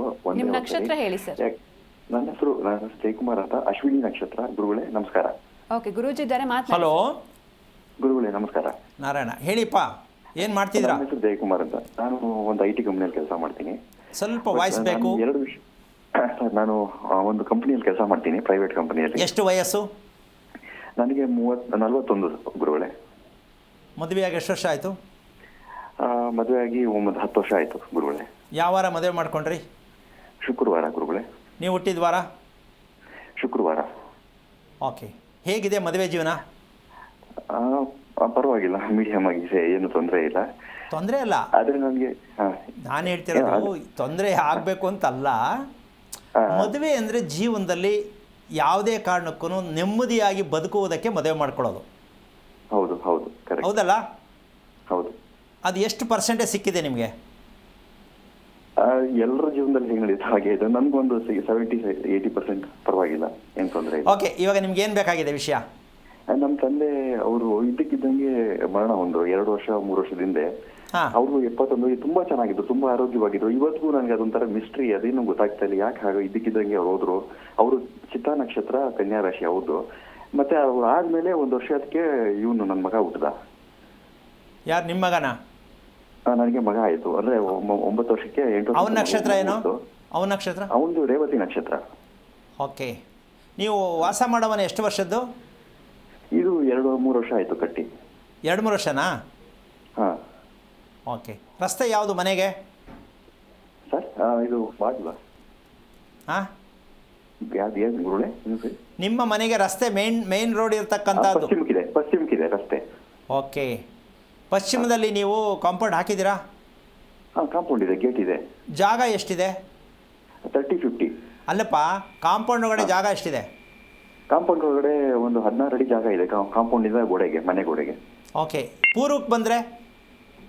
ಪೂರ್ವಕ್ಕೆ ಬಂದರೆ ಒಂದು ಹಿಂದ್ಗಡೆಗೆ ಫುಲ್ ಓಪನ್ ಇದೆ, ಒಂದು 7-8 ಅಡಿ ಜಾಗ ಇದೆ, ಕಾಂಪೌಂಡ್ ಇದೆ. ಆಮೇಲೆ ಅಲ್ಲಿ ಕಾಂಪೌಂಡ್ ಹಾಕಿಲ್ವಾ? ಕಾಂಪೌಂಡ್ ಇದೆ. ಓಕೆ, ಈಗ ನೀವು ಸ್ವಲ್ಪ ಯೋಚನೆ ಮಾಡಿ. ನೀವು ಅದನ್ನು ಹಿಂದೆ ಅಂತಿದ್ದೀರಾ. ಹಾ ಸೂರ್ಯ ಹುಟ್ಟೋದಲ್ಲೇ ತಾನೇ? ಹೌದು. ಈಗ ಅದನ್ನ ಏನು ಹೇಳಬೇಕು? ಅದು ಪೂರ್ವ ಸೂರ್ಯ ಹುಟ್ಟೋದು ಅಲ್ಲೇ ಆದ್ಮೇಲೆ ಅದನ್ನ ಹೇಳ್ಬೇಕು, ಹಿಂದೆ ಹೇಳ್ಬೇಕಾ ಮುಂದೆ ಹೇಳ್ಬೇಕಾ? ಮುಂದೆ ಹೇಳ್ಬೇಕು. ನೀವೇನು ಹೇಳಿದ್ರಿ? ಹಿಂದೆ ಅಂತ ಹೇಳಿದೆ ನಾನಂದ್ರೆ ಕರೆಕ್ಟು. ಸ್ವಲ್ಪ ಯೋಚನೆ ಮಾಡಿ. ಹೌದಾ? ಹೌದು ಹೌದು. ಎರಡನೇ ವಿಷಯಕ್ಕೆ ಬರ್ತೀನಿ. ಹಾಂ ಸೂರ್ಯ ಹುಟ್ಟೋ ಕಡೆಗೆ ಅಭಿವೃದ್ಧಿ, ನೆಮ್ಮದಿ, ಖುಷಿ, ಮನೇಲೆಲ್ಲ ಒಗ್ಗಟ್ಟಾಗಿ ಸೌಮ್ಯವಾಗಿರ್ತಕ್ಕಂಥದ್ದು ಪೂರ್ವದಲ್ಲೇ ಸೂರ್ಯನ ಬೆಳಕು ಇಂದ ಎಲ್ಲ ಮನೆಗೆ ಭೂ ಅಭಿವೃದ್ಧಿ ಅಂತ ಹೇಳ್ತೀವಿ. ಓಕೆ. ಈಗ ನೀವು ಅಲ್ಲಿ ಬಿಟ್ಟಿರೋ 7-8 ಅಡಿ ಜಾಗ ಪಶ್ಚಿಮದಲ್ಲಿರ್ತಕ್ಕಂಥ ಶನೇಶ್ವರ ಸ್ವಾಮಿ, ಹ್ಞೂ ಸರಿ. ಅಲ್ಲಿ 16 ಅಡಿ ಬಿಟ್ಟಿದೆ. ಹೌದು. ಯಾವ್ದು ಎಲ್ಲಿರಬೇಕಿತ್ತು, ಯಾವ್ದು ಇರಬೇಕಿತ್ತು ಗೊತ್ತಾಯ್ತಾ ಈಗ? ಹಾಂ ಗೊತ್ತಾಯ್ತು. ಅದು ಪಾರ್ಕಿಂಗ್ ಗುರುಗಳೇ ಈಗ ನಮಗೆ. ಅಲ್ಲ, ಒಂದು ನಿಮಿಷ. ನೀವು ಇದೇ ನಮ್ಮ ಮನುಷ್ಯರು ಮಾಡ್ಕೊಳ್ತಾ ಇರೋದು. ನಿಮ್ಮ ಇಷ್ಟದಂಗೆಲ್ಲ ಮನೆ ಕಟ್ಟಕ್ಕೆ ಎಲ್ಲೂ ಅಧಿಕಾರ ಇಲ್ಲ. ಹಾಂ ಹಾಂ ಓಕೆ. ನಿಮ್ಮ ಮನಸ್ಸಿನ ಅಭಿಲಾಷೆ ಅಂತ ಮನೆ ಕಟ್ಕೊಂಡ್ರೆ ಹಿಂಗೆ ಜನ ಹಾಳಾಗ್ತಾ ಇರೋದು. ಹಾಂ ಸರಿ ಸರಿ. ನಾನು ಹೇಳ್ತಿರೋದು ಪಶ್ಚಿಮದ ರಸ್ತೆ ಎಷ್ಟಡಿ ಇದೆಯಪ್ಪ? ರಸ್ತೆ ಎಷ್ಟಿದೆ? ರಸ್ತೆ ಅದು 30 ಫೀಟ್ ಇದೆ. 30 ಅಡಿ ರಸ್ತೆಗೆ ನೀವು 16 ಅಡಿ ಬಿಟ್ಟರೆ ಎಷ್ಟಾಯಿತು? 46 ಅಡಿ. 46 ಅಡಿ ನಿಮಗೆ ಕಂಪ್ಲೀಟಾಗಿ ರಸ್ತೆ ನಿಮ್ಮ ಮನೆಗೆ ಅಪ್ಲೈ ಆಗತ್ತೆ. ಹೌದಾ? ಹೌದು ಹೌದು. 46 ಅಡಿ ಇಲ್ಲಿದ್ದರೆ ಮುಂದ್ಗಡೆ 50 ಅಡಿ ಇರಬೇಕು. ಇದು ಶಾಸ್ತ್ರದ ಮನೆ. ಎಲ್ಲಿದೆ ಅಲ್ಲಿ? ಇಲ್ಲ. ಈಗ ನಿಮ್ಮ ಮನೆಯಲ್ಲಿ ತಲೆ ಮೇಲೆ ಕೈ ಹೊತ್ಕೊಂಡು ಯೋಚನೆ ಮಾಡ್ತಕ್ಕಂತಹ ಮನೆಯನ್ನು ಕಟ್ಕೊಂಡಿದ್ದೀರಾ. ಓಕೆ. ಯಾಕೆ ಹಿಂಗಾಯಿತು, ಏನಕ್ಕೆ ಹಿಂಗಾಯಿತು, ಭಯವನ್ನು ಉಂಟು ಮಾಡಿಸುತ್ತೆ. ಏನೂ ಆಗಲ್ಲ, ಬರೀ ಭಯ. ಏನಾಗ್ಬೋದು, ಇದೇನಾಗ್ಬೋದು, ಇದ್ಯಾಕೆ ಹಿಂಗಾಯಿತು? ಈ ಭಯವನ್ನು ಮಾಡ್ಕೊಳ್ಳೋಕ್ಕೆ ಮನೆ ಕಟ್ಟಬೇಕಾ? ಸ್ವಲ್ಪ ಯೋಚನೆ ಮಾಡಿ. ಹೌದು ಕರೆಕ್ಟ್, ನೀವು ಸರಿ ಇದೆ. ಅದೇ ನಮ್ಮ ತಂದೆಯವರು ಮನೆ ಕಟ್ಟಿದ 1 ವರ್ಷಕ್ಕೆ ಅವರು ಇಲ್ಲ ಪ್ರಾಬ್ಲಮ್ ಆಯ್ತು ಅವ್ರಿಗೂ. ನಾನು ಹೇಳಿದ್ನಲ್ಲ ಈಗ ಇಷ್ಟೊತ್ತರೆಗೂ, ಅದಕ್ಕೆ ಕತೆ ಹೇಳಿದ್ದು ನಾನು. ಹಾಂ ಓಕೆ. ಒಂದು, ಈಗ ನಿಮಗೆ ಮಗು ಹುಟ್ಟಿರ್ತಕ್ಕಂಥದ್ದು ರೇವತಿ ನಕ್ಷತ್ರ. ಹೌದು. ಆ ಮನೆ ಪ್ರಾರಂಭ ಮಾಡಿದಾಗ ಇವತ್ತಿನವರೆಗೂ ಅಲ್ಲಿ ಹಾವನ್ನು ನೋಡಿದ್ದು ಯಾವಾಗಾರು ನೆನಪಿದೆಯಾ ನಿಮಗೆ? ಮಗು ಹುಟ್ಟಿದಾಗಿಂದ ಹಾವು ನೋಡಿಲ್ಲ ಅನ್ಸುತ್ತೆ. ಮಗು ಹುಟ್ಟಿದಾಗಿಂದ ಅಲ್ಲ, ಮನೆ ಕಟ್ಟಕ್ಕೆ ಶುರು ಮಾಡಿದ್ಮೇಲೆ, ಮನೆಗೆ ಬಂದ ಮೇಲೆ ಯಾವಾಗ ಹಾವು ನೋಡಿದ್ರ ಅಂತ ಕೇಳ್ತೀನಿ. ನೋಡಿದ್ದೀವಿ, ಒಂದ್ಸರಿ ನೋಡಿದ್ದೀವಿ. ಈಗ ಅದ್ರ ಗುರ್ತು ಅದೇ ನಿಮ್ಮ ಮಗು. ಆ ಜಾಗದಲ್ಲಿ ಏನಿತ್ತು ಅನ್ನೋದು ಗುರ್ತು. ನೀವು ಮನೆ ಕಟ್ಟಿರುವ ಜಾಗದಲ್ಲಿ ಏನಿತ್ತು ಅದನ್ನು ತಿಳಿಯದೆ ಕಟ್ಟಿರ್ತಕ್ಕಂಥ ಮನೆಗೆ ರೇವತಿ ನಕ್ಷತ್ರ ಮಗು ಬಂತು. ಇಲ್ಲಿ ಒಂದು ವಿಷಯ ತಿಳ್ಕೊಳ್ಳಿ. ಯಾವಾಗಲೂ ಮನೆ ಕಟ್ಟೋದು ನಾವು ಪೂರ್ವಕ್ಕೆ ಬಾಗಿಲು ಇಟ್ಕೊಂಡ್ರೆ, ಪಶ್ಚಿಮಕ್ಕೆ ಬಾಗಿಲು ಇಟ್ಕೊಂಡ್ರೆ, ಇದು ಮುಂದೆ ಇದು ಹಿಂದೆ ಅಂತಕ್ಕಂಥದ್ದೇ ನಮ್ಗೆ ಇನ್ನೂ ಗೊತ್ತಾಗಿಲ್ಲ. ನೀವು ಪಾರ್ಕಿಂಗು ಅಂತಕ್ಕಂಥದ್ದು ಇದೆಯಲ್ಲ, ಇದು ನಿಮಗೆ ದೊಡ್ಡ ಸಮಸ್ಯೆಯನ್ನು ಕೊಡುತ್ತೆ. ಅಷ್ಟು ಅಡಿ ಜಾಗವನ್ನು ಪಶ್ಚಿಮದಲ್ಲಿ ಬಿಡಬಾರ್ದು. ಸರಿ ಸರಿ. ಇದನ್ನು ನೀವು ಕರೆಕ್ಟಾಗಿ ತಿಳ್ಕೊಂಡು ಮುಚ್ಚೋದಕ್ಕೆ ಪ್ರಯತ್ನ ಮಾಡಿದ್ರೆ, ಅಂದರೆ ಯಾವ ಥರ ಮುಚ್ಚಬೇಕು ಅಂತ ತಿಳ್ಕೊಂಡು ಹೆಂಗೆ ಮುಚ್ಚಿಬಿಟ್ಟಿರಾ. ಸ್ವಲ್ಪ ನಿಮ್ಮ ಮನೆಯಲ್ಲಿ ಮನಃಶಾಂತಿಗೆ, ಅಭಿವೃದ್ಧಿಗೆ, ನೆಮ್ಮದಿಗೆ ಅವಕಾಶ ಸಿಕ್ಕತ್ತೆ. ಇಲ್ಲ ಅಂದರೆ ಮಲ್ಕೊಳ್ಳುವಾಗಲೂ ಭಯ, ಬೆಳಗ್ಗೆ ಹೇಳ್ತೀನೋ, ಬೆಳಗ್ಗೆ ಏನಾಗ್ಬಿಡುತ್ತೋ, ನನ್ನ ಕಮಿಟ್ಮೆಂಟ್ ಏನಾಗ್ತಿದೋ, ಈ ಥರ ಅಂದ್ಕೊಂಡೇ ಮಲ್ಕೋಬೇಕಾಗತ್ತೆ. ನೀವು ಉತ್ತರ, ಪೂರ್ವ, ಪಶ್ಚಿಮ ನಾನು ಹೇಳ್ತಾ ಇರ್ತಕ್ಕಂಥ ಬಾಗಿಲು ಯಾವ ಕಡೆಗಾರ ನೀವು ಸುತ್ತ ಇಟ್ಕೊಳ್ಳಿ, ಅದೆಲ್ಲ ಹೇಳ್ತಾ ಇರೋದು. ಸರಿ ಸರಿ. ನೀವು ಮನೇನೇ ಕಾಲ ಹತ್ರ ತಲೆ ಹತ್ರ ಕಾಲು ಕಟ್ಬಿಟ್ಟು ನೀವು ಉತ್ತರಕ್ಕೆ ಇದೆ ಪಶ್ಚಿಮಕ್ಕೆ ಇದೆ, ಅಲ್ಲಿ ಏನು ವರ್ಕ್ ಆಗಲ್ಲ. ಸರಿ ಸರಿ. ಕಾಲು ಮನುಷ್ಯನ ದೇಹಕ್ಕೆ ಎಷ್ಟು ಎತ್ತರ ಇರಬೇಕು ಭಗವಂತ ಅಷ್ಟು ಕೊಟ್ಟಿದ್ದಾನೆ, ತಲೆನೂ ಹಂಗೆ ಕೊಟ್ಟಿರ್ತಾನೆ, ದೇಹ ನೋಡೋಕ್ಕೆ ಚೆನ್ನಾಗಿ ಕಾಣಿಸುತ್ತೆ. ಹಾಗೆ ದಿಕ್ಕುಗಳನ್ನು ನಾವು ಗಮನಿಸ್ತಕ್ಕಂಥ ವಿಚಾರದಲ್ಲಿ ತುಂಬ ದೂರ ಇದ್ದೀವಿ. ಯಾಕೆ ಅಂದರೆ ಆ ದಿಕ್ಕನ್ನು ಗಮನಿಸೋದ್ರಲ್ಲಿ ಮನೆಯನ್ನು ಹೇಗೆ ನಿರ್ಮಾಣ ಮಾಡ್ಕೋಬೇಕು ಅಂತಕ್ಕಂಥ ವಿಚಾರದಲ್ಲಿ ನಾವು ತುಂಬ ದೂರ ಇದ್ದೀವಿ. ನೋಡಿ, ಸಮಸ್ಯೆಯನ್ನು ಸರಿಪಡಿಸೋದಕ್ಕೆ ಮನೆ ಇದೆಯೇ ಹೊರತು ಸಮಸ್ಯೆಯನ್ನು ಸರಿಪಡಿಸೋಕ್ಕೆ ಯಾರಿಂದನೂ ಆಗಲ್ಲ. ಕರೆಕ್ಟ್. ಹೌದು. ಏನು ಹೇಳ್ತೀರಾ? ಕರೆಕ್ಟ್, ನೀವು ಹೇಳೋದು ಸರಿ. ಇದನ್ನು ನೀವು ಮನೆ ಅಳತೆ ತೊಗೊಂಡು, ಮನೆ ಪ್ಲ್ಯಾನ್ ಇದ್ದರೆ ತೊಗೊಂಡು ತಿಳ್ಕೊಳ್ಳೋದೇ ಆದರೆ ಪ್ರತಿಯೊಂದು ಮುಂದೆ ಮಗುವಿಗೇನು, ನಕ್ಷತ್ರಕ್ಕೆ ಬಂದಿದ್ದ ಕಾರಣ ಏನು, ಈ ಮಗುವಿಗೆ ಪ್ರತಿ ವರ್ಷ ಏನು ಮಾಡಬೇಕು. ನಂಬರ್ 1, ನೀವು ಮತ್ತು ಗಂಡ ಅಂದರೆ ಮಗುವಿನ ತಂದೆ ತಾಯಿಗೆ ಒಂದು ರೀತಿಯಲ್ಲಿ ಅನಾರೋಗ್ಯವನ್ನು, ಸ್ವಲ್ಪ ಭಯವನ್ನು ಉಂಟು ಮಾಡಿಸ್ತಕ್ಕಂಥ ಒಂದು ಸನ್ನಿವೇಶ ಉತ್ಪತ್ತಿಯಾಗತ್ತೆ. ರೇವತಿ ನಕ್ಷತ್ರದಲ್ಲಿ ಹೆಣ್ಣು ಮಗು ಗಂಡು ಮಗು ಯಾರೇ ಹುಟ್ಟಿದ್ರು ತಂದೆ ತಾಯಿಗೆ ಸ್ವಲ್ಪ ಅನಾರೋಗ್ಯ, ತಾತ ಅಜ್ಜಿ ತಂದೆ ತಾಯಿಗೆ ಸ್ವಲ್ಪ ಅನಾರೋಗ್ಯ, ಮನಸ್ಸಿಗೆ ಬೇಸರ ಆಗ್ತಕ್ಕಂಥ ಸನ್ನಿವೇಶಗಳು ಪ್ರಾಪ್ತಿಯಾಗತ್ತೆ. ಪ್ರತಿ ವರ್ಷ ತಪ್ಪದೇ ಮೃತ್ಯುಂಜಯ ಹೋಮ ಮಾಡಿಸ್ಬೇಕು, ಮಗು ಅಭಿವೃದ್ಧಿ ಆಗುತ್ತೆ. ಇಲ್ಲಾಂದ್ರೆ ಅದಕ್ಕೆ ಕಾಲು ನೋವು, ಕಾಲು ಸೋತ್ಕೊಳ್ಳೋದು, ಏನಾದ್ರು ಸಮಸ್ಯೆ. ಆ ಮಗುಗೆ ಎಷ್ಟು ವಯಸ್ಸೀಗ? ಈಗ 2 ವರ್ಷ ಗುರುಗಳೇ. ಈಗ ಆ ಮಗು ನೋಡಿ ಕುತ್ಕೊಳ್ಳುವಾಗ ನೀವು ಗಮನಿಸಿ, ಕರೆಕ್ಟಾಗಿ ಕೂರಿಸಿ. ನೀವು ಕುತ್ಕೊಳುತ್ತಾ ಮಗು? ಅದೇ ಒಂದ್ಸರಿ ಜಾಸ್ತಿ ಕೂತ್ಕೊಂಡಿರ್ತಾನೆ ಸೋಫಾ ಅಲ್ಲಿ. ಅಲ್ಲ, ಆ ಕೂತ್ಕೊಂಡಾಗ ಗಮನಿಸಿ, 2 ಕಾಲು ನೇರವಾಗಿ ಎತ್ಕೊಂಡು ಕೂತ್ಕೊಳ್ಳಲ್ಲ. ಒಂದು ಮಗು ಸೊಟ್ಟ ಎಳ್ಕೊಳ್ಳುತ್ತೆ, ಒಂದು ಮಗು ಕಾಲನ್ನ ಮುಂದೆ ಬಿಡಿರುತ್ತೆ. ನೋಡಿ ಗಮನಿಸಿ. ಓಕೆ, ನೋಡ್ತೀನಿ ಗುರುಗಳೇ. ಗಮನಿಸಿದ್ ಗೊತ್ತಾಗತ್ತೆ ನಿಮಗೆ. ಅಂದ್ರೆ ಸೊಟ್ಟ ಕುತ್ಕೊಳ್ತಾನ ಅಂತ ಹೇಳ್ತೀರಾ? ಇದು ಯಾಕೆ ಅಂತಂದರೆ ನೋಡಿ, ನಾವು ಮಕ್ಕಳನ್ನಾಗಲಿ ನಾವಾಗಲಿ ನಾವು ಹುಟ್ಟಿರ್ತಕ್ಕಂಥ ರೀತಿ ನಕ್ಷತ್ರದ ಮೇಲೆ ನಮ್ಮ ದೇಹ ಕುತ್ಕೊಳ್ಳುತ್ತೆ. ಈ ಶಾಸ್ತ್ರ ಇನ್ನೂ ನಮ್ಮ ದೇಶದಲ್ಲಿ ಇನ್ನೂ ಹರಡಿಲ್ಲ, ಓಪನ್ ಆಗಿಲ್ಲ. ಸರಿ ಸರಿ ಗುರುಗಳೇ. ಈಗ ತಿಳ್ಕೊಂಡೆ ಅಂತ ಖುಷಿ ಆಯ್ತಾ, ಬೇಜಾರಾಯ್ತಾ? ಎಲ್ಲ ಖುಷಿ ಆಯ್ತು ಗುರುಗಳೇ. ನಾವು ತಿಳ್ಕೊಂಡು ಇನ್ನು ಕಲ್ತ್ಕೊಳ್ಳೋದಿದೆ ತುಂಬಾ. ಆಮೇಲೆ ಅದು ನನಗೆ ತುಂಬಾ ಅಡೆತಡೆಗಳು ಜಾಸ್ತಿ, ಅದೇ ಪ್ರಾಬ್ಲಮ್ ನನಗೆ. ಇಲ್ಲ, ಒಂದು ವಿಷಯ ಪ್ರಾಬ್ಲಮ್ ಅಂತಕ್ಕಂಥದ್ದು ಏನಂದ್ರೆ ನಿಮ್ಮ ಮನೆಯಲ್ಲೇ ಇಟ್ಕೊಂಡಿದ್ದೀರಾ ನೀವು. ಶನೇಶ್ವರ ಸ್ವಾಮಿ ಬಾಗ್ಲಲ್ಲೇ ಇದ್ದಾನೆ. ದುಃಖ, ನಷ್ಟ, ಬೇಜಾರು, ಆವೇಶ, ಸಾಲ ಮಾಡ್ಕೊಳ್ಳೋ ಪರಿಸ್ಥಿತಿ ತಗೊಂಡೋಗೋದು, ನಿಮ್ಮ ದುಡ್ಡು ನೀವೇ ಬಡ್ಡಿ ಕಟ್ಟಕ್ಕಾಗೋದು, ಇದೆಲ್ಲವೂ ಅಡಕಡ್ಚಣೆ ಆಗತ್ತೆ. ಇದು ನಿಮ್ಮನೇಲಿ ನೀವೇ ಅಕೌಂಟ್ ಓಪನ್ ಮಾಡ್ಕೊಂಡಿರೋದು, ಯಾರೂ ಕೊಟ್ಟಿಲ್ಲ, ಯಾವ ದೇವರು ಕೊಟ್ಟಿಲ್ಲ, ನೀವೇ ಸೃಷ್ಟಿ ಮಾಡ್ಕೊಂಡಿರೋದು ಗೊತ್ತಿಲ್ಲದೆ. ಇದನ್ನ ತಿಳ್ಕೊಂಡು ಅದೇನು ದೊಡ್ಡ ವಿಷಯ ಅಲ್ಲ. ಮುಂದ್ಗಡೆ ಇರೋ 16 ಅಡಿ ಜಾಗನ ಹೇಗೆ ಬಳಸ್ಕೋಬೇಕು, ಮನೆಗೆ ಹೇಗೆ ಸೇರಿಸ್ಕೋಬೇಕು, ಅದ್ರಲ್ಲಿ ಏನು ಮಾಡಿದ್ರೆ ಚೆನ್ನಾಗಿರುತ್ತೆ, ಈ ತಿಳ್ಕೊಳ್ಳೋಕೆ ಪ್ರಯತ್ನ ಮಾಡಿ. ಎಲ್ಲವೂ ಸಕ್ಸಸ್ ಆಗುತ್ತೆ, ಯೋಚನೆ ಮಾಡಬೇಡಿ. ಒಳ್ಳೇದಾಗಲಿ. ಓಕೆ, ಧನ್ಯವಾದ ಕರೆ ಮಾಡಿದ್ದಕ್ಕೆ. ಇನ್ನೊಬ್ರು ಕಾಲರ್ ಇದ್ದಾರೆ ಗುರುಜಿ, ಅಂಡಾನಯ್ಯ ಅಂತ ಧಾರವಾಡದಿಂದ. ನಮಸ್ತೆ. ನಮಸ್ತೆ ಮೇಡಮ್ ಅವ್ರೆ. ಯಾರ ಬಗ್ಗೆ ಕೇಳಬೇಕಿತ್ತು? ನಮ್ಮ ಮೊಮ್ಮಗನ ಬಗ್ಗೆ ಕೇಳ್ಬೇಕಾಯ್ತ್ರಪ್ಪ. ಅವ್ರ ನಕ್ಷತ್ರ ಹೇಳಿ ಸರ್. ಅದು ಸ್ವಾತಿ ನಕ್ಷತ್ರಪ್ಪ. ಓಕೆ, ಗುರೂಜಿ ಇದ್ದಾರೆ, ಮಾತನಾಡಿ. ಹಲೋ, ನಮಸ್ತೆ ಗುರೂಜಿ. ಕೋಟಿ ಕೋಟಿ ನಮಸ್ಕಾರ ಗುರೂಜಿ. ಏನಪ್ಪ, ಏನು ಖುಷಿಗಾ? ಇಲ್ರಿ, ತಾವು ಹೇಳುವಂಥದ್ದೆಲ್ಲ ನಮ್ಗೆ ಅಳವಡಿಸ್ಕೊಂಡೇವ್ರಿಪ್ಪ. ಆದ್ರೆ ಅದನ್ನ ಕೃತಿಯಲ್ಲಿ ತರುದು ಪ್ರಯತ್ನ ಭಾಳ ಮಾಡಾಕತ್ತೇವ್ರಿಪ್ಪ. ಅದು ಎಷ್ಟರ ಮಟ್ಟಿಗೆ ನಮಗೆ ಜಯ ಆಗ್ತದೆ ಗೊತ್ತಿಲ್ಲ. ಭಾಳ ಅದರಿಂದ ನಾನು ತಮ್ಮ ಕಾರ್ಯಕ್ರಮ ನೋಡ್ತಾ ಇದ್ದೇನೆ, 2 ವರ್ಷಗಟ್ಟಲೆ ನೋಡ್ತಾ ಇದ್ದೇನೆ. ಭಾಳ ಅದ ಪ್ರಕಾರ ನಮ್ಮ ಭಾರತ ದೇಶದ ಜನ ಅಳವಡಿಕೆ ಮಾಡ್ಕೊಂಡ್ರೆ ತುಂಬಾ ನನಗ ನೀವು ಹೇಳುವಂತ ಒಂದು ಎಲ್ಲಾ ವಿಷಯಗಳನ್ನ ನಮ್ಮಲ್ಲಿ ಪರಿವರ್ತನೆ ನಾವು ಮಾಡ್ಕೊಂಡ್ರೆ ಎಂತ ಇದು ಒಂದು ಈ ಕಲಿಯುಗ ಹೋಗಿ ಇವತ್ತ ಸತ್ಯುಗ ಪ್ರಾರಂಭ ಆಗತ್ತೆ ಅನ್ನೋ ರೀತಿ ಒಳಗೆ ತಮ್ಮ ಒಂದು ಅಭಿಪ್ರಾಯ, ಸೂಚನೆ, ತಮ್ಮ ಒಂದು ಸಾರಾಂಶ, ದೃಷ್ಟಾಂತ ಎಲ್ಲವೂ ಭಾಳ ಹಿಡಿಸಿಬಿಡ್ತೀರಿ ಅಪ್ಪಾರ ನನಗೆ. ಅದ್ರ ಸಂಬಂಧ ನಾನು ಇದನ್ನ ಹೇಳಾಕ ನಿಮಗೆ ನಾ ಫೋನ್ ಮಾಡೀನ್ರಿಪ್ಪ. ಓಕೆ, ತುಂಬಾ ಸಂತೋಷ. ನಿಮ್ಗೆ ಇಷ್ಟ ಅರ್ಥ ಆಗಿದೆಯಲ್ಲ ಕಾರ್ಯಕ್ರಮ, ಅದು ಖುಷಿ.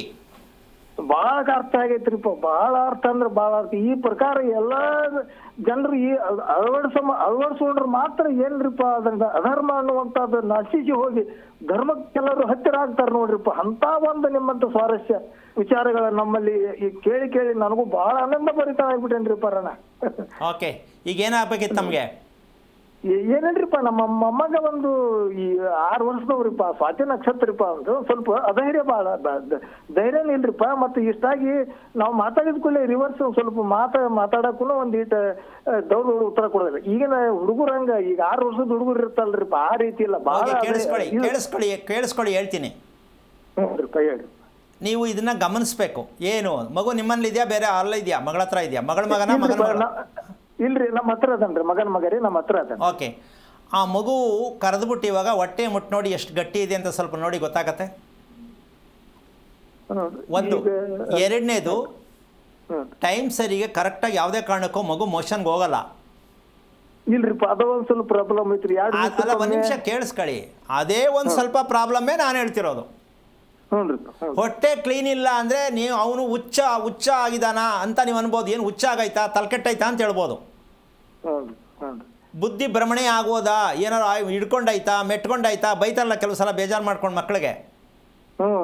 ಆ ರೀತಿ ವರ್ತನೆಯನ್ನು ಮಾಡ್ತಾನೆ ಅಂದರೆ ನೀವು 6 ವರ್ಷದ ಮಗು ಆಗಿದ್ರು ನಕ್ಷತ್ರಕ್ಕೆ ದೇಹದಲ್ಲಿ ಏನೆಲ್ಲ ಸಮಸ್ಯೆ ಇದೆ ಅಂತ ತಿಳ್ಕೊಳ್ಳದೆ ಮಗು ಬೆಳೆಸ್ತಾ ಇದ್ದೀರಲ್ಲ, ಸರಿನಾ ಇದು? ಯಾಕೆ ತಿಳ್ಕೊಳ್ಳಿಲ್ಲ?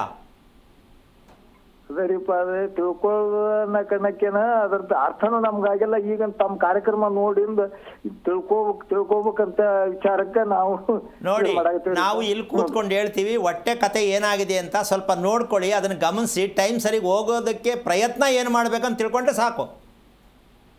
ಹೊಟ್ಟೆ ಕ್ಲೀನ್ ಆಗ್ಬೇಕಾ ಬೇಡ? ಆಗ್ಬೇಕ್ರಿಪ್ಪ, ಆಗ್ಬೇಕು. ಚಿಕ್ಕವರಾಗ್ಲಿ ದೊಡ್ಡವರಾಗ್ಲಿ ಹೊಟ್ಟೆ ಕ್ಲೀನ್ ಆಗಬೇಕು ಅಂತ ನಮ್ಮ ದೇಶದ ಜನಕ್ಕೆ ಗೊತ್ತೇ ಇಲ್ಲ ಅಂತ ನಾನು ಅನ್ಕೋತೀನಿ. ಗೊತ್ತೇ ಇಲ್ಲ. ಅದೆಲ್ಲ ಏನು ಹೇಳ್ಕೊಳ್ಳೋದು ಹಿಂಗಾಗೆ ಜನ ಅನುಭವಿಸ್ತಾ ಇರೋದು. ಹೌದಾನೆ? ಹೌದ್ರಿ. ನಮ್ಮ ಹತ್ರ ಓಪನ್ ಮಾರ್ಕೆಟು, ಮುಚ್ಚಿಟ್ಕೊಂಡ್ರೆ ನೀವೇ ಅನುಭವಿಸ್ಬೇಕು. ಓಪನ್ ಆಗಿ ಬನ್ನಿ, ಓಪನ್ ಆಗಿ ವಿಷಯ ತಿಳಿಸೋಣ. ನಾಚಿಕೆ ಪಟ್ಕೊಂಡ್ರೆ ಜಯ ಕಷ್ಟ. ನೀವು ಮೊದಲು ಸ್ವಾತಿ ನಕ್ಷತ್ರದ ಮಗು ಹುಟ್ಟಿದರೆ ಆ ಮಗುವಿನಲ್ಲಿ ಯಾವ ಭಾಗ ತೊಂದರೆ ಆಗಿರುತ್ತೆ, ಏನಕ್ಕಾಗಿರುತ್ತೆ, ಏನು ಮಾಡಬೇಕಿತ್ತು ಅಂದರೆ ನಿಮ್ಮ ವಂಶಸ್ಥರಿಗೆ ನೀವು ಊಟ ಕೊಟ್ಟಿಲ್ಲ, ಅದಕ್ಕೆ ಊಟ ಕೊಡದೇ ಇರೋದಕ್ಕೆ ಆ ಮಗುವಿನ ರೀತಿಯಲ್ಲಿ ನಿಮಗೆ ರಿವೆಂಜ್, ಸಾಲದ ರೂಪದಲ್ಲಿ ಬಂದು ನಿಮಗೆ ಹಿಂಸೆ ಕೊಡೋಕ್ಕೆ, ಟಾರ್ಚರ್ ಕೊಡೋಕ್ಕೆ, ರೋಡಲ್ಲಿ ನಿಲ್ಲಿಸೋಕ್ಕೆ, ಮರ್ಯಾದೆ ತೆಗೆಯೋಕ್ಕೆ ಮಗನ ರೂಪದಲ್ಲಿ ಬಂದಿದ್ದಾನೆ, ಮೊಮ್ಮಗನ ರೂಪದಲ್ಲಿ ಬರ್ತಾನೆ. ಈ ಸತ್ಯವನ್ನು ತಿಳ್ಕೊಳ್ಳೋದಕ್ಕೇ ಮಗು ನಕ್ಷತ್ರದಲ್ಲಿ ಹುಟ್ಟಿದ್ದನ್ನು ತಿಳ್ಕೋಬೇಕು ಅಂತ ಪ್ರತಿಯೊಬ್ಬರಿಗೂ ಹೇಳ್ತಕ್ಕಂಥ ವಿಷಯ. ನಿಮ್ಮ ಮಕ್ಕಳ ನಕ್ಷತ್ರದಲ್ಲಿ ಮಗುವಿನ ಆರೋಗ್ಯ ಸ್ಥಿತಿ ಇದೆ, ನಿಮ್ಮ ಕುಟುಂಬದ ಸ್ಥಿತಿ ಇದೆ ಅಂತ ನಮ್ಮ ಜನಕ್ಕೆ ಅರ್ಥನೇ ಆಗಿಲ್ಲ. ನಾನು ಪ್ರಯತ್ನ ಮಾಡ್ತಾ ಇದ್ದೀನಿ, ಎಷ್ಟು ಜನ ತಿಳ್ಕೊತಾರೋ ತಿಳ್ಕೊಳ್ಳಿ, ನೀವು ಆ ಕೆಲಸ ಮಾಡಿ, ಒಳ್ಳೆಯದಾಗಲಿ. ಓಕೆ, ಧನ್ಯವಾದ ಕರೆ ಮಾಡಿದ್ದಕ್ಕೆ. ಗುರೂಜಿ, ಇನ್ನು ಶ್ರೀಗಂಧ ಹಾಗೂ ಮೃತ್ತಿಕೆಯ ಬಗ್ಗೆ ಹೇಳ್ತಾ ಇದ್ರಿ, ಅದನ್ನು ಮುಂದುವರಿಸಿ. ಶ್ರೀಗಂಧ ಅಂತಕ್ಕಂತಹ ಒಂದು ಲೆಕ್ಕಾಚಾರಕ್ಕೆ ನಾವು ಹೋದಾಗ ಅದನ್ನು ನಮ್ಮ ವಾಸದ ಮನೆಯಲ್ಲಿ ಇರುವಂತಹ ಸೈಟ್ ನಿವೇಶನದಲ್ಲಿ ನಾವು ಬಳಸುವಂತಹ ಮೃತ್ತಿಕೆ ಅಂದರೆ ಮಣ್ಣು. ಆ ಮಣ್ಣು ಎಷ್ಟು ಫಲವತ್ತಾಗಿದೆ, ಆ ಫಲವತ್ತಾದ ಮಣ್ಣು ನಮ್ಮ ಭೂಮಿಯಲ್ಲಿ ಇದೆಯಾ, ಇರಲ್ಲ. ಯಾವುದೇ ಭೂಮಿ ಫಲವತ್ತಾದ ಭೂಮಿ ಇರೋದು ತುಂಬ ಅಪರೂಪ. ಒಂದು. ಎರಡನೇದಾಗಿ ವ್ಯವಸಾಯ ಮಾಡ್ತಕ್ಕಂಥ ಭೂಮಿಯನ್ನು ನಾವು ಸೈಟ್ ಮಾಡಿ ಮನೆಯನ್ನು ಕಟ್ಕೊಳ್ತಾ ಇದ್ದೀವಿ, ಹೌದಲ್ಲ? ಆ ಭೂಮಿಗೆ ಎಷ್ಟು ವರ್ಷಗಳಿಂದ ಔಷಧಿಯನ್ನು ಸಿಂಪಡಣೆ ಮಾಡಿದ್ದೀವಿ, ಅಂದರೆ ಆ ಭೂಮಿಯನ್ನು ಸಾಯಿಸಿದ್ದೀವಿ, ಹೌದಲ್ಲ? ಸಾಯಿಸಿರೋ ಭೂಮಿಯಲ್ಲಿ ಸೈಟ್ ಮಾಡಿಬಿಟ್ಟು 30, 40, 40, 60 ಸೈಟ್ ಮಾಡಿಬಿಟ್ಟು ಚೆನ್ನಾಗಿರೋ ಮನೆ ಕಟ್ತೀನಿ ಅಂದರೆ, ವಿಷ ತುಂಬಿರುವ ಭೂಮಿಯಲ್ಲಿ, ವಿಷ ತುಂಬಿದ ನಿಮ್ಮ ಪ್ಲ್ಯಾನಿನಲ್ಲಿ ಮನೆಯನ್ನು ನಿರ್ಮಾಣ ಮಾಡಿದಾಗ ನಿಮ್ಮ ಮನೆಯವರಿಗೆಲ್ಲರೂ ವಿಷವನ್ನೇ ತುಂಬುವಂಥ ಮಕ್ಕಳುಡ್ತಾರೆ. ಭೂಮಿಯಲ್ಲಿ ವಿಷ ಇದೆ, ಹುಟ್ಟುವ ಮಕ್ಕಳಲ್ಲಿ ವಿಷ ಇರುತ್ತೆ. ಈ ಸತ್ಯ ನಮ್ಗೆ ಅರ್ಥ ಆಗಿದೆಯಾ? ಪ್ರತಿಯೊಬ್ಬರು ಇದನ್ನು ಯೋಚನೆ ಮಾಡಬೇಕು. ಅಲ್ಲ ರೀ, ಸೈಟು ಹೊಸದಲ್ಲ, ನೀವು ಕಟ್ಟುವ ಮನೆ ಹೊಸದು, ಸೈಟ್ ಹಳೇದೆ, ಹೌದಲ್ಲಮ್ಮ? ಹೌದು. ಇದು ನಾವು ತಿಳ್ಕೊಂಡಿದ್ದೀವ. ಸ್ವಾಮಿ ಹೊಸ ಮನೆ ಕಟ್ಸಿವಿ ಸ್ವಾಮಿ ಅಂತಾರೆ. ಹೊಸ ಮನೆ ನೀವು ಮೇಲೆ ಕಟ್ಟಡ ಕಟ್ತೆ, ಭೂಮಿ ಯಾವುದು? ಹಳೇದೆ, ಹೌದು, ಹೌದಾ? ಇದು ನಮ್ಮ ಜನಕ್ಕೆ ಅರ್ಥ ಆಗಿದೆಯಾ? ಇಲ್ಲ ಗುರೂಜಿ. ಆ ಭೂಮಿಯಲ್ಲಿ, ಹಳೆ ಭೂಮಿಯಲ್ಲಿ ಏನು ಬೆಳೀತಿದ್ರು? ಬೆಳೀತಿತ್ತಾ ಇಲ್ವಾ? ಮುಳ್ಳುಗಿಡ ಇತ್ತಾ, ಬೇವಿನ ಗಿಡ ಇತ್ತಾ, ಅರಳಿ ಮರ ಇತ್ತಾ, ಉತ್ತಾ ಇತ್ತಾ? ತಿಳ್ಕೊಬೇಕಲ್ಲ. ಜೊತೆಗೆ ಆ ಭೂಮಿಯಲ್ಲಿ ಇರ್ತಕ್ಕಂತಹ ಎಷ್ಟು ನಾವು ಫಲವತ್ತಾಗಿ ಗೊಬ್ಬರವನ್ನು ಹಾಕಿ ಬೆಳೀತಾ ಇದ್ದಂಥ ಕಾಲ ಒಂದು ಕಾಲ ಇತ್ತು, ಹೌದಾ? ಈಗ ಗೊಬ್ಬರ ಇಲ್ಲ, ಔಷಧಿಯನ್ನು ಹೊಡೆಯೋದು. ಬದನೆಕಾಯಿ ಬೆಳೀಲಿ, ಸೋರೆಕಾಯಿ ಬೆಳೀಲಿ, ಏನೇ ಬೆಳೀಲಿ ಔಷಧಿ. ಬಾಳೆಹಣ್ಣಿಗೂ ಔಷಧಿ, ಹೌದಾ? ಎಲ್ಲವೂ ಔಷಧಿನೇ, ಭೂಮಿಯೂ ಔಷಧಿನೇ. ಇನ್ನು ನಾವು ತಿನ್ನುತ್ತಿರುವ ಊಟವೂ ಔಷಧಿನೇ. ಎಲ್ಲವೂ ವಿಷಮಯವಾಗಿರಬೇಕಾದ್ರೆ ನೀವು ಮನೆಯಲ್ಲಿ ನಾಲ್ಗೆ ಚಪಲತೆ ಇರೋ ಮಕ್ಕಳು ಯಾಕೆ ಹುಟ್ಟಲ್ಲ? ಅದೇ ಹುಚ್ಚುತನದ ಮಕ್ಕಳು ಹುಟ್ಟೋದು. ಇವತ್ತು ಪ್ರಪಂಚದಲ್ಲಿ ಈ ಪಿಕ್ಚರ್ ಶುರುವಾಗಿ, ದಯವಿಟ್ಟು ನಿಖರವಾಗಿ ಹೇಳ್ತಾ ಇರ್ತೀನಿ ಅಂತ ಅಂದ್ಕೋಬೇಡಿ, 5000 ವರ್ಷ ಆಯಿತು ಕಲಿಯುಗ ಪ್ರಾರಂಭ ಆಗಿ. ಇನ್ನೊಮ್ಮೆ ಹೇಳ್ತೀನಿ, 5000 ವರ್ಷ ಆಯಿತು ಕಲಿಯುಗ ಪ್ರಾರಂಭ ಆಗಿ. ಏನೇನಾಯಿತು? ಧರ್ಮ ಹೋಯಿತು, ದೇವರು ಹೋಯಿತು. ನಮ್ಮ ಪ್ಲ್ಯಾನನ್ನು ಬಳಸಿ ಬದುಕುವುದಕ್ಕೆ ಕಲಿತಂತಹ ವರ್ಷ 5000 ವರ್ಷ, ಅದು ಕಲಿಯುಗ. ಅದನ್ನು ಕಲಿಯುಗ ಅಲ್ಲ, ಕಲಿ ಈಗ ಅಂತ ಹೇಳಬೇಕು. ಕಲಿಯುಗದ ಅರ್ಥ ಕಲಿ ಈಗ ಅಂತ ಹೇಳಬೇಕು. ನಾವು ಕಲಿತಾ ಇಲ್ಲ, ನಾವು ಕಲಿತಿರೋದೇ ಬೇರೆ. ನಮ್ಮ ವಿಚಾರಗಳೆಲ್ಲ ವಿಷವಾಗಿ ಪರಿಣಮಿಸುತ್ತಿದೆ. ಆದ ಕಾರಣದಾಗಿ ಬುದ್ಧಿಯನ್ನು ಬಳಸುವುದೇ ವಿಷ, ದೇಹವನ್ನು ಬಳಸುತ್ತಿರುವ ಕ್ರಮವೇ ವಿಷ. ನಮಗೆ ದೇಹ ಬಳಸೋದು ಗೊತ್ತಿಲ್ಲ, ಮನಸ್ಸನ್ನು ಬಳಸೋದು ಗೊತ್ತಿಲ್ಲ, ಭೂಮಿ ಬಳಸೋದು ಗೊತ್ತಿಲ್ಲ, ಮನೆ ಕಟ್ಟೋದು ಗೊತ್ತಿಲ್ಲ. ಅಂದ ಮೇಲೆ ನಾವೆಲ್ಲ ವಿಷವನ್ನು ತುಂಬಿಕೊಂಡು ನೆಮ್ಮದಿಯಾಗಿರೋ ಒಂದು ಎಲ್ಲಾಗತ್ತೆ. ಏನೋ ಒಂಚೂರು ಬೇಜಾರು, ಒಂಚೂರು ರುಚಿಯಾಗಿ ಒಂಚೂರು ತಿನ್ನೋಣ ನಡಿಯಪ್ಪ ಅಂತ ತಲೆ ಕೆಡಿಸ್ಕೊಳ್ಳೋ ಜನನೇ ಮನೆ ತುಂಬ ಇರೋದು, ಹೌದಮ್ಮ? ಹೆಣ್ಣಾಗಲಿ ಗಂಡಾಗಲಿ, ನಾಲ್ಗೆ ರುಚಿ ಏನು? ನಿಮ್ಮ ಮನೆಯಲ್ಲಿ ಇರುವ ವಿಷ, ನಿಮ್ಮ ಹೊಟ್ಟೆಯಲ್ಲಿ ಇರುವ ವಿಷ, ನಿಮ್ಮ ಮೆದುಳಲ್ಲಿ ಇರುವ ವಿಷ, ಅದು ನಿಮ್ಮದೇ ವಿಷ, ದೇವರು ಕೊಟ್ಟಿದ್ದಲ್ಲ. ಈ ವಿಷವನ್ನು ನಾವು ವಿಸರ್ಜನೆ ಮಾಡಬೇಕಂತ ನಮಗೆ ಯಾರಿಗೂ ಇನ್ನೂ ಯಾಕೆ ಅರ್ಥ ಆಗಿಲ್ಲ. ಆಗಬೇಕು ಅಂತ ಬೇಡ ಅಂತಿಮ್ಮ? ಆಗಬೇಕು. ಈ ವಿಷವನ್ನು ತೆಗಿಬೇಕಾ ಬೇಡವಾ? ತೆಗಿಬೇಕಾದ್ರೆ ಒಂದೇ ಮಾರ್ಗ, ನೀವು ಕಟ್ಟುವ ಮನೆಯಿಂದ ಮಾತ್ರ ಸಾಧ್ಯ, ನೀವು ಸೇವನೆ ಮಾಡ್ತಕ್ಕಂಥ ಆಹಾರದಿಂದ ಮಾತ್ರ ಸಾಧ್ಯ. ಮನೆ ಮತ್ತು ಆಹಾರ ಸೇವನೆ, ಇದೆರಡು ಸತ್ಯವನ್ನು ತಿಳ್ಕೊಂಡಾಗ ನಿಮ್ಮ ದೇಹದಲ್ಲಿರುವ ವಿಷ, ನಿಮ್ಮ ಮನೆ ಕಟ್ಟಿರುವ ಮನೆಯಲ್ಲಿರುವ ವಿಷವನ್ನು ತೆಗಿತಕ್ಕಂಥ ಪ್ರಯತ್ನವನ್ನು ಮಾಡ್ತಕ್ಕಂಥ ವಿಚಾರದಲ್ಲಿ ಫಲವತ್ತಾದ ಮಣ್ಣು ಯಾವುದೇ ಸೈಟಲ್ಲಿ ಇರಲ್ಲ. ಅದಕ್ಕೋಸ್ಕರವಾಗಿ ಫಲವತ್ತಾದ ಮಣ್ಣು ಯಾವುದು? ನಂಬರ್ 1, ಅದರ ಬಣ್ಣ ಯಾವುದು? ನಂಬರ್ 2, ನಂಬರ್ 3, ಆ ಮಣ್ಣು ಯಾವ ರೀತಿಯಲ್ಲಿರಬೇಕು, ನುಣುಪಾಗಿರಬೇಕಾ, ಮಿಶ್ರಿತವಾದ ಕಲ್ಲಿರಬೇಕಾ, ಮಣ್ಣಲ್ಲಿ ಇಂಟೆ ಇರಬೇಕಾ, ಅದು ಮೃದುವಾಗಿರಬೇಕಾ, ಇದರ ಬಣ್ಣ ಹೇಗಿರಬೇಕು, ಇದು ಫಲವತ್ತಾದ ಮಣ್ಣು. ಆ ಫಲವತ್ತಾದ ಮಣ್ಣು ಯಾವ ಜಾಗದಿಂದ ತಂದು ಅದಕ್ಕೆ ಯಾವ ರೀತಿ ನಿಮ್ಮ ಕಟ್ಟಡದೊಳಗೆ ನಿಮ್ಮ ಪಾಯಕ್ಕೆ ಅದನ್ನು ತುಂಬಬೇಕು. ಇದು ದೇವರನ್ನ ದೇವಸ್ಥಾನದಲ್ಲಿ ಕೂರಿಸುವಾಗ ಪ್ರಾಣಶಕ್ತಿಯನ್ನು ಕೊಡ್ತೀವಿ ಅಂತ ಶಾಸ್ತ್ರದಲ್ಲಿದೆ. ನಿಮ್ಮ ಮನೆಗೆ ಪ್ರಾಣಶಕ್ತಿ ಬೇಕು ಅಂದರೆ ಇದನ್ನು ತಿಳ್ಕೊಳ್ಳೇಬೇಕು. ನಿಮ್ಮ ಮನೆಗೆ ಜೀವವನ್ನು ನೀವು ಕೊಡಲೇಬೇಕು. ಜೀವ ಯಾವುದು? ನಿಮ್ಮ ಕಟ್ಟಡದೊಳಗೆ ತುಂಬುವಂಥ, ಪಾಯದಲ್ಲಿ ತುಂಬುವಂಥ ಮಣ್ಣು ನಿಮ್ಮ ಮನೆಗೆ ಜೀವವನ್ನು ಕೊಡುತ್ತೆ. ಆ ಜೀವವೇ ನಿಮ್ಮ ಮನೆಯಲ್ಲಿ ಹುಟ್ಟುವ ಮಕ್ಕಳಿಗೆಲ್ಲ ಜೀವಕ್ಕೆ ರಕ್ಷಣೆಯನ್ನು ಕೊಡುತ್ತೆ. ಈ ಸತ್ಯವನ್ನು ನೀವು ತಿಳ್ಕೊಳ್ಳೋವರೆಗೂ ವಿಷದಲ್ಲೇ ನಾವು ನಾಲಿಗೆ ರುಚಿಯಲ್ಲಿ, ನಾಲಿಗೆಯ ಚಪಲದಲ್ಲಿ ಯಾರೇ ಆಗಲಿ, ದೊಡ್ಡವರು ಚಿಕ್ಕವರು, ಹೆಂಗಸರು ಗಂಡಸರು ಎಲ್ಲರೂ ಕೂಡ ನಾಲಿಗೆಯ ಚಪಲಕ್ಕೆ ದಾಸರಾದ ಕಾರಣ ಹಾರ್ಟ್ ಅಟ್ಯಾಕ್ ಮೊದಲನೇ ಸೂತ್ರ ಇದು.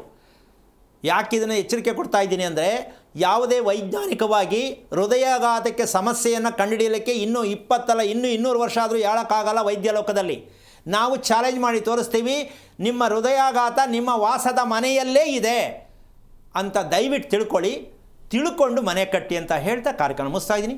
ಜೈ ಶ್ರೀರಾಮ್. ಖಂಡಿತ ಗುರುಜಿ, ಇನ್ನು ಇಷ್ಟು ಹೊತ್ತು ಸಾಕಷ್ಟು ವಿಷಯಗಳನ್ನ ತಿಳಿಸ್ಕೊಟ್ರಿ, ಧನ್ಯವಾದಗಳು. ನೋಡಿದ್ರಲ್ವಾ ವೀಕ್ಷಕರೇ, ಇವತ್ತಿನ ಸಂಚಿಕೆಯಲ್ಲಿ ಬಹಳಷ್ಟು ಮಾಹಿತಿಯನ್ನು ತಿಳ್ಕೊಂಡ್ವಿ. ಮತ್ತೆ ಮುಂದಿನ ಸಂಚಿಕೆಯಲ್ಲಿ ಭೇಟಿಯಾಗೋಣ. ನೋಡ್ತಾ ಇರಿ ಜೀ ಕನ್ನಡ ನ್ಯೂಸ್, ಸತ್ಯವೇ ಸುದ್ದಿಯ ಜೀವಾಳ. ಹೆಚ್ಚಿನ ಮಾಹಿತಿಗಾಗಿ ಸಂಪರ್ಕಿಸಿ ಶ್ರೀಮಾನ್ ಶ್ರೀ ಪುರುಷೋತ್ತಮ್ ದೇಶಿಕ್ ಗುರೂಜಿ, ಶ್ರೀ ಧರ್ಮ ಮಾರ್ಗ ಕಚೇರಿ, ನಂಬರ್ 532, ಮಲಥಳ್ಳಿ ಮುಖ್ಯ ರಸ್ತೆ, ಬೆಂಗಳೂರು 560056. ದೂರವಾಣಿ ಸಂಖ್ಯೆ 9148639933, 861891523191082588834.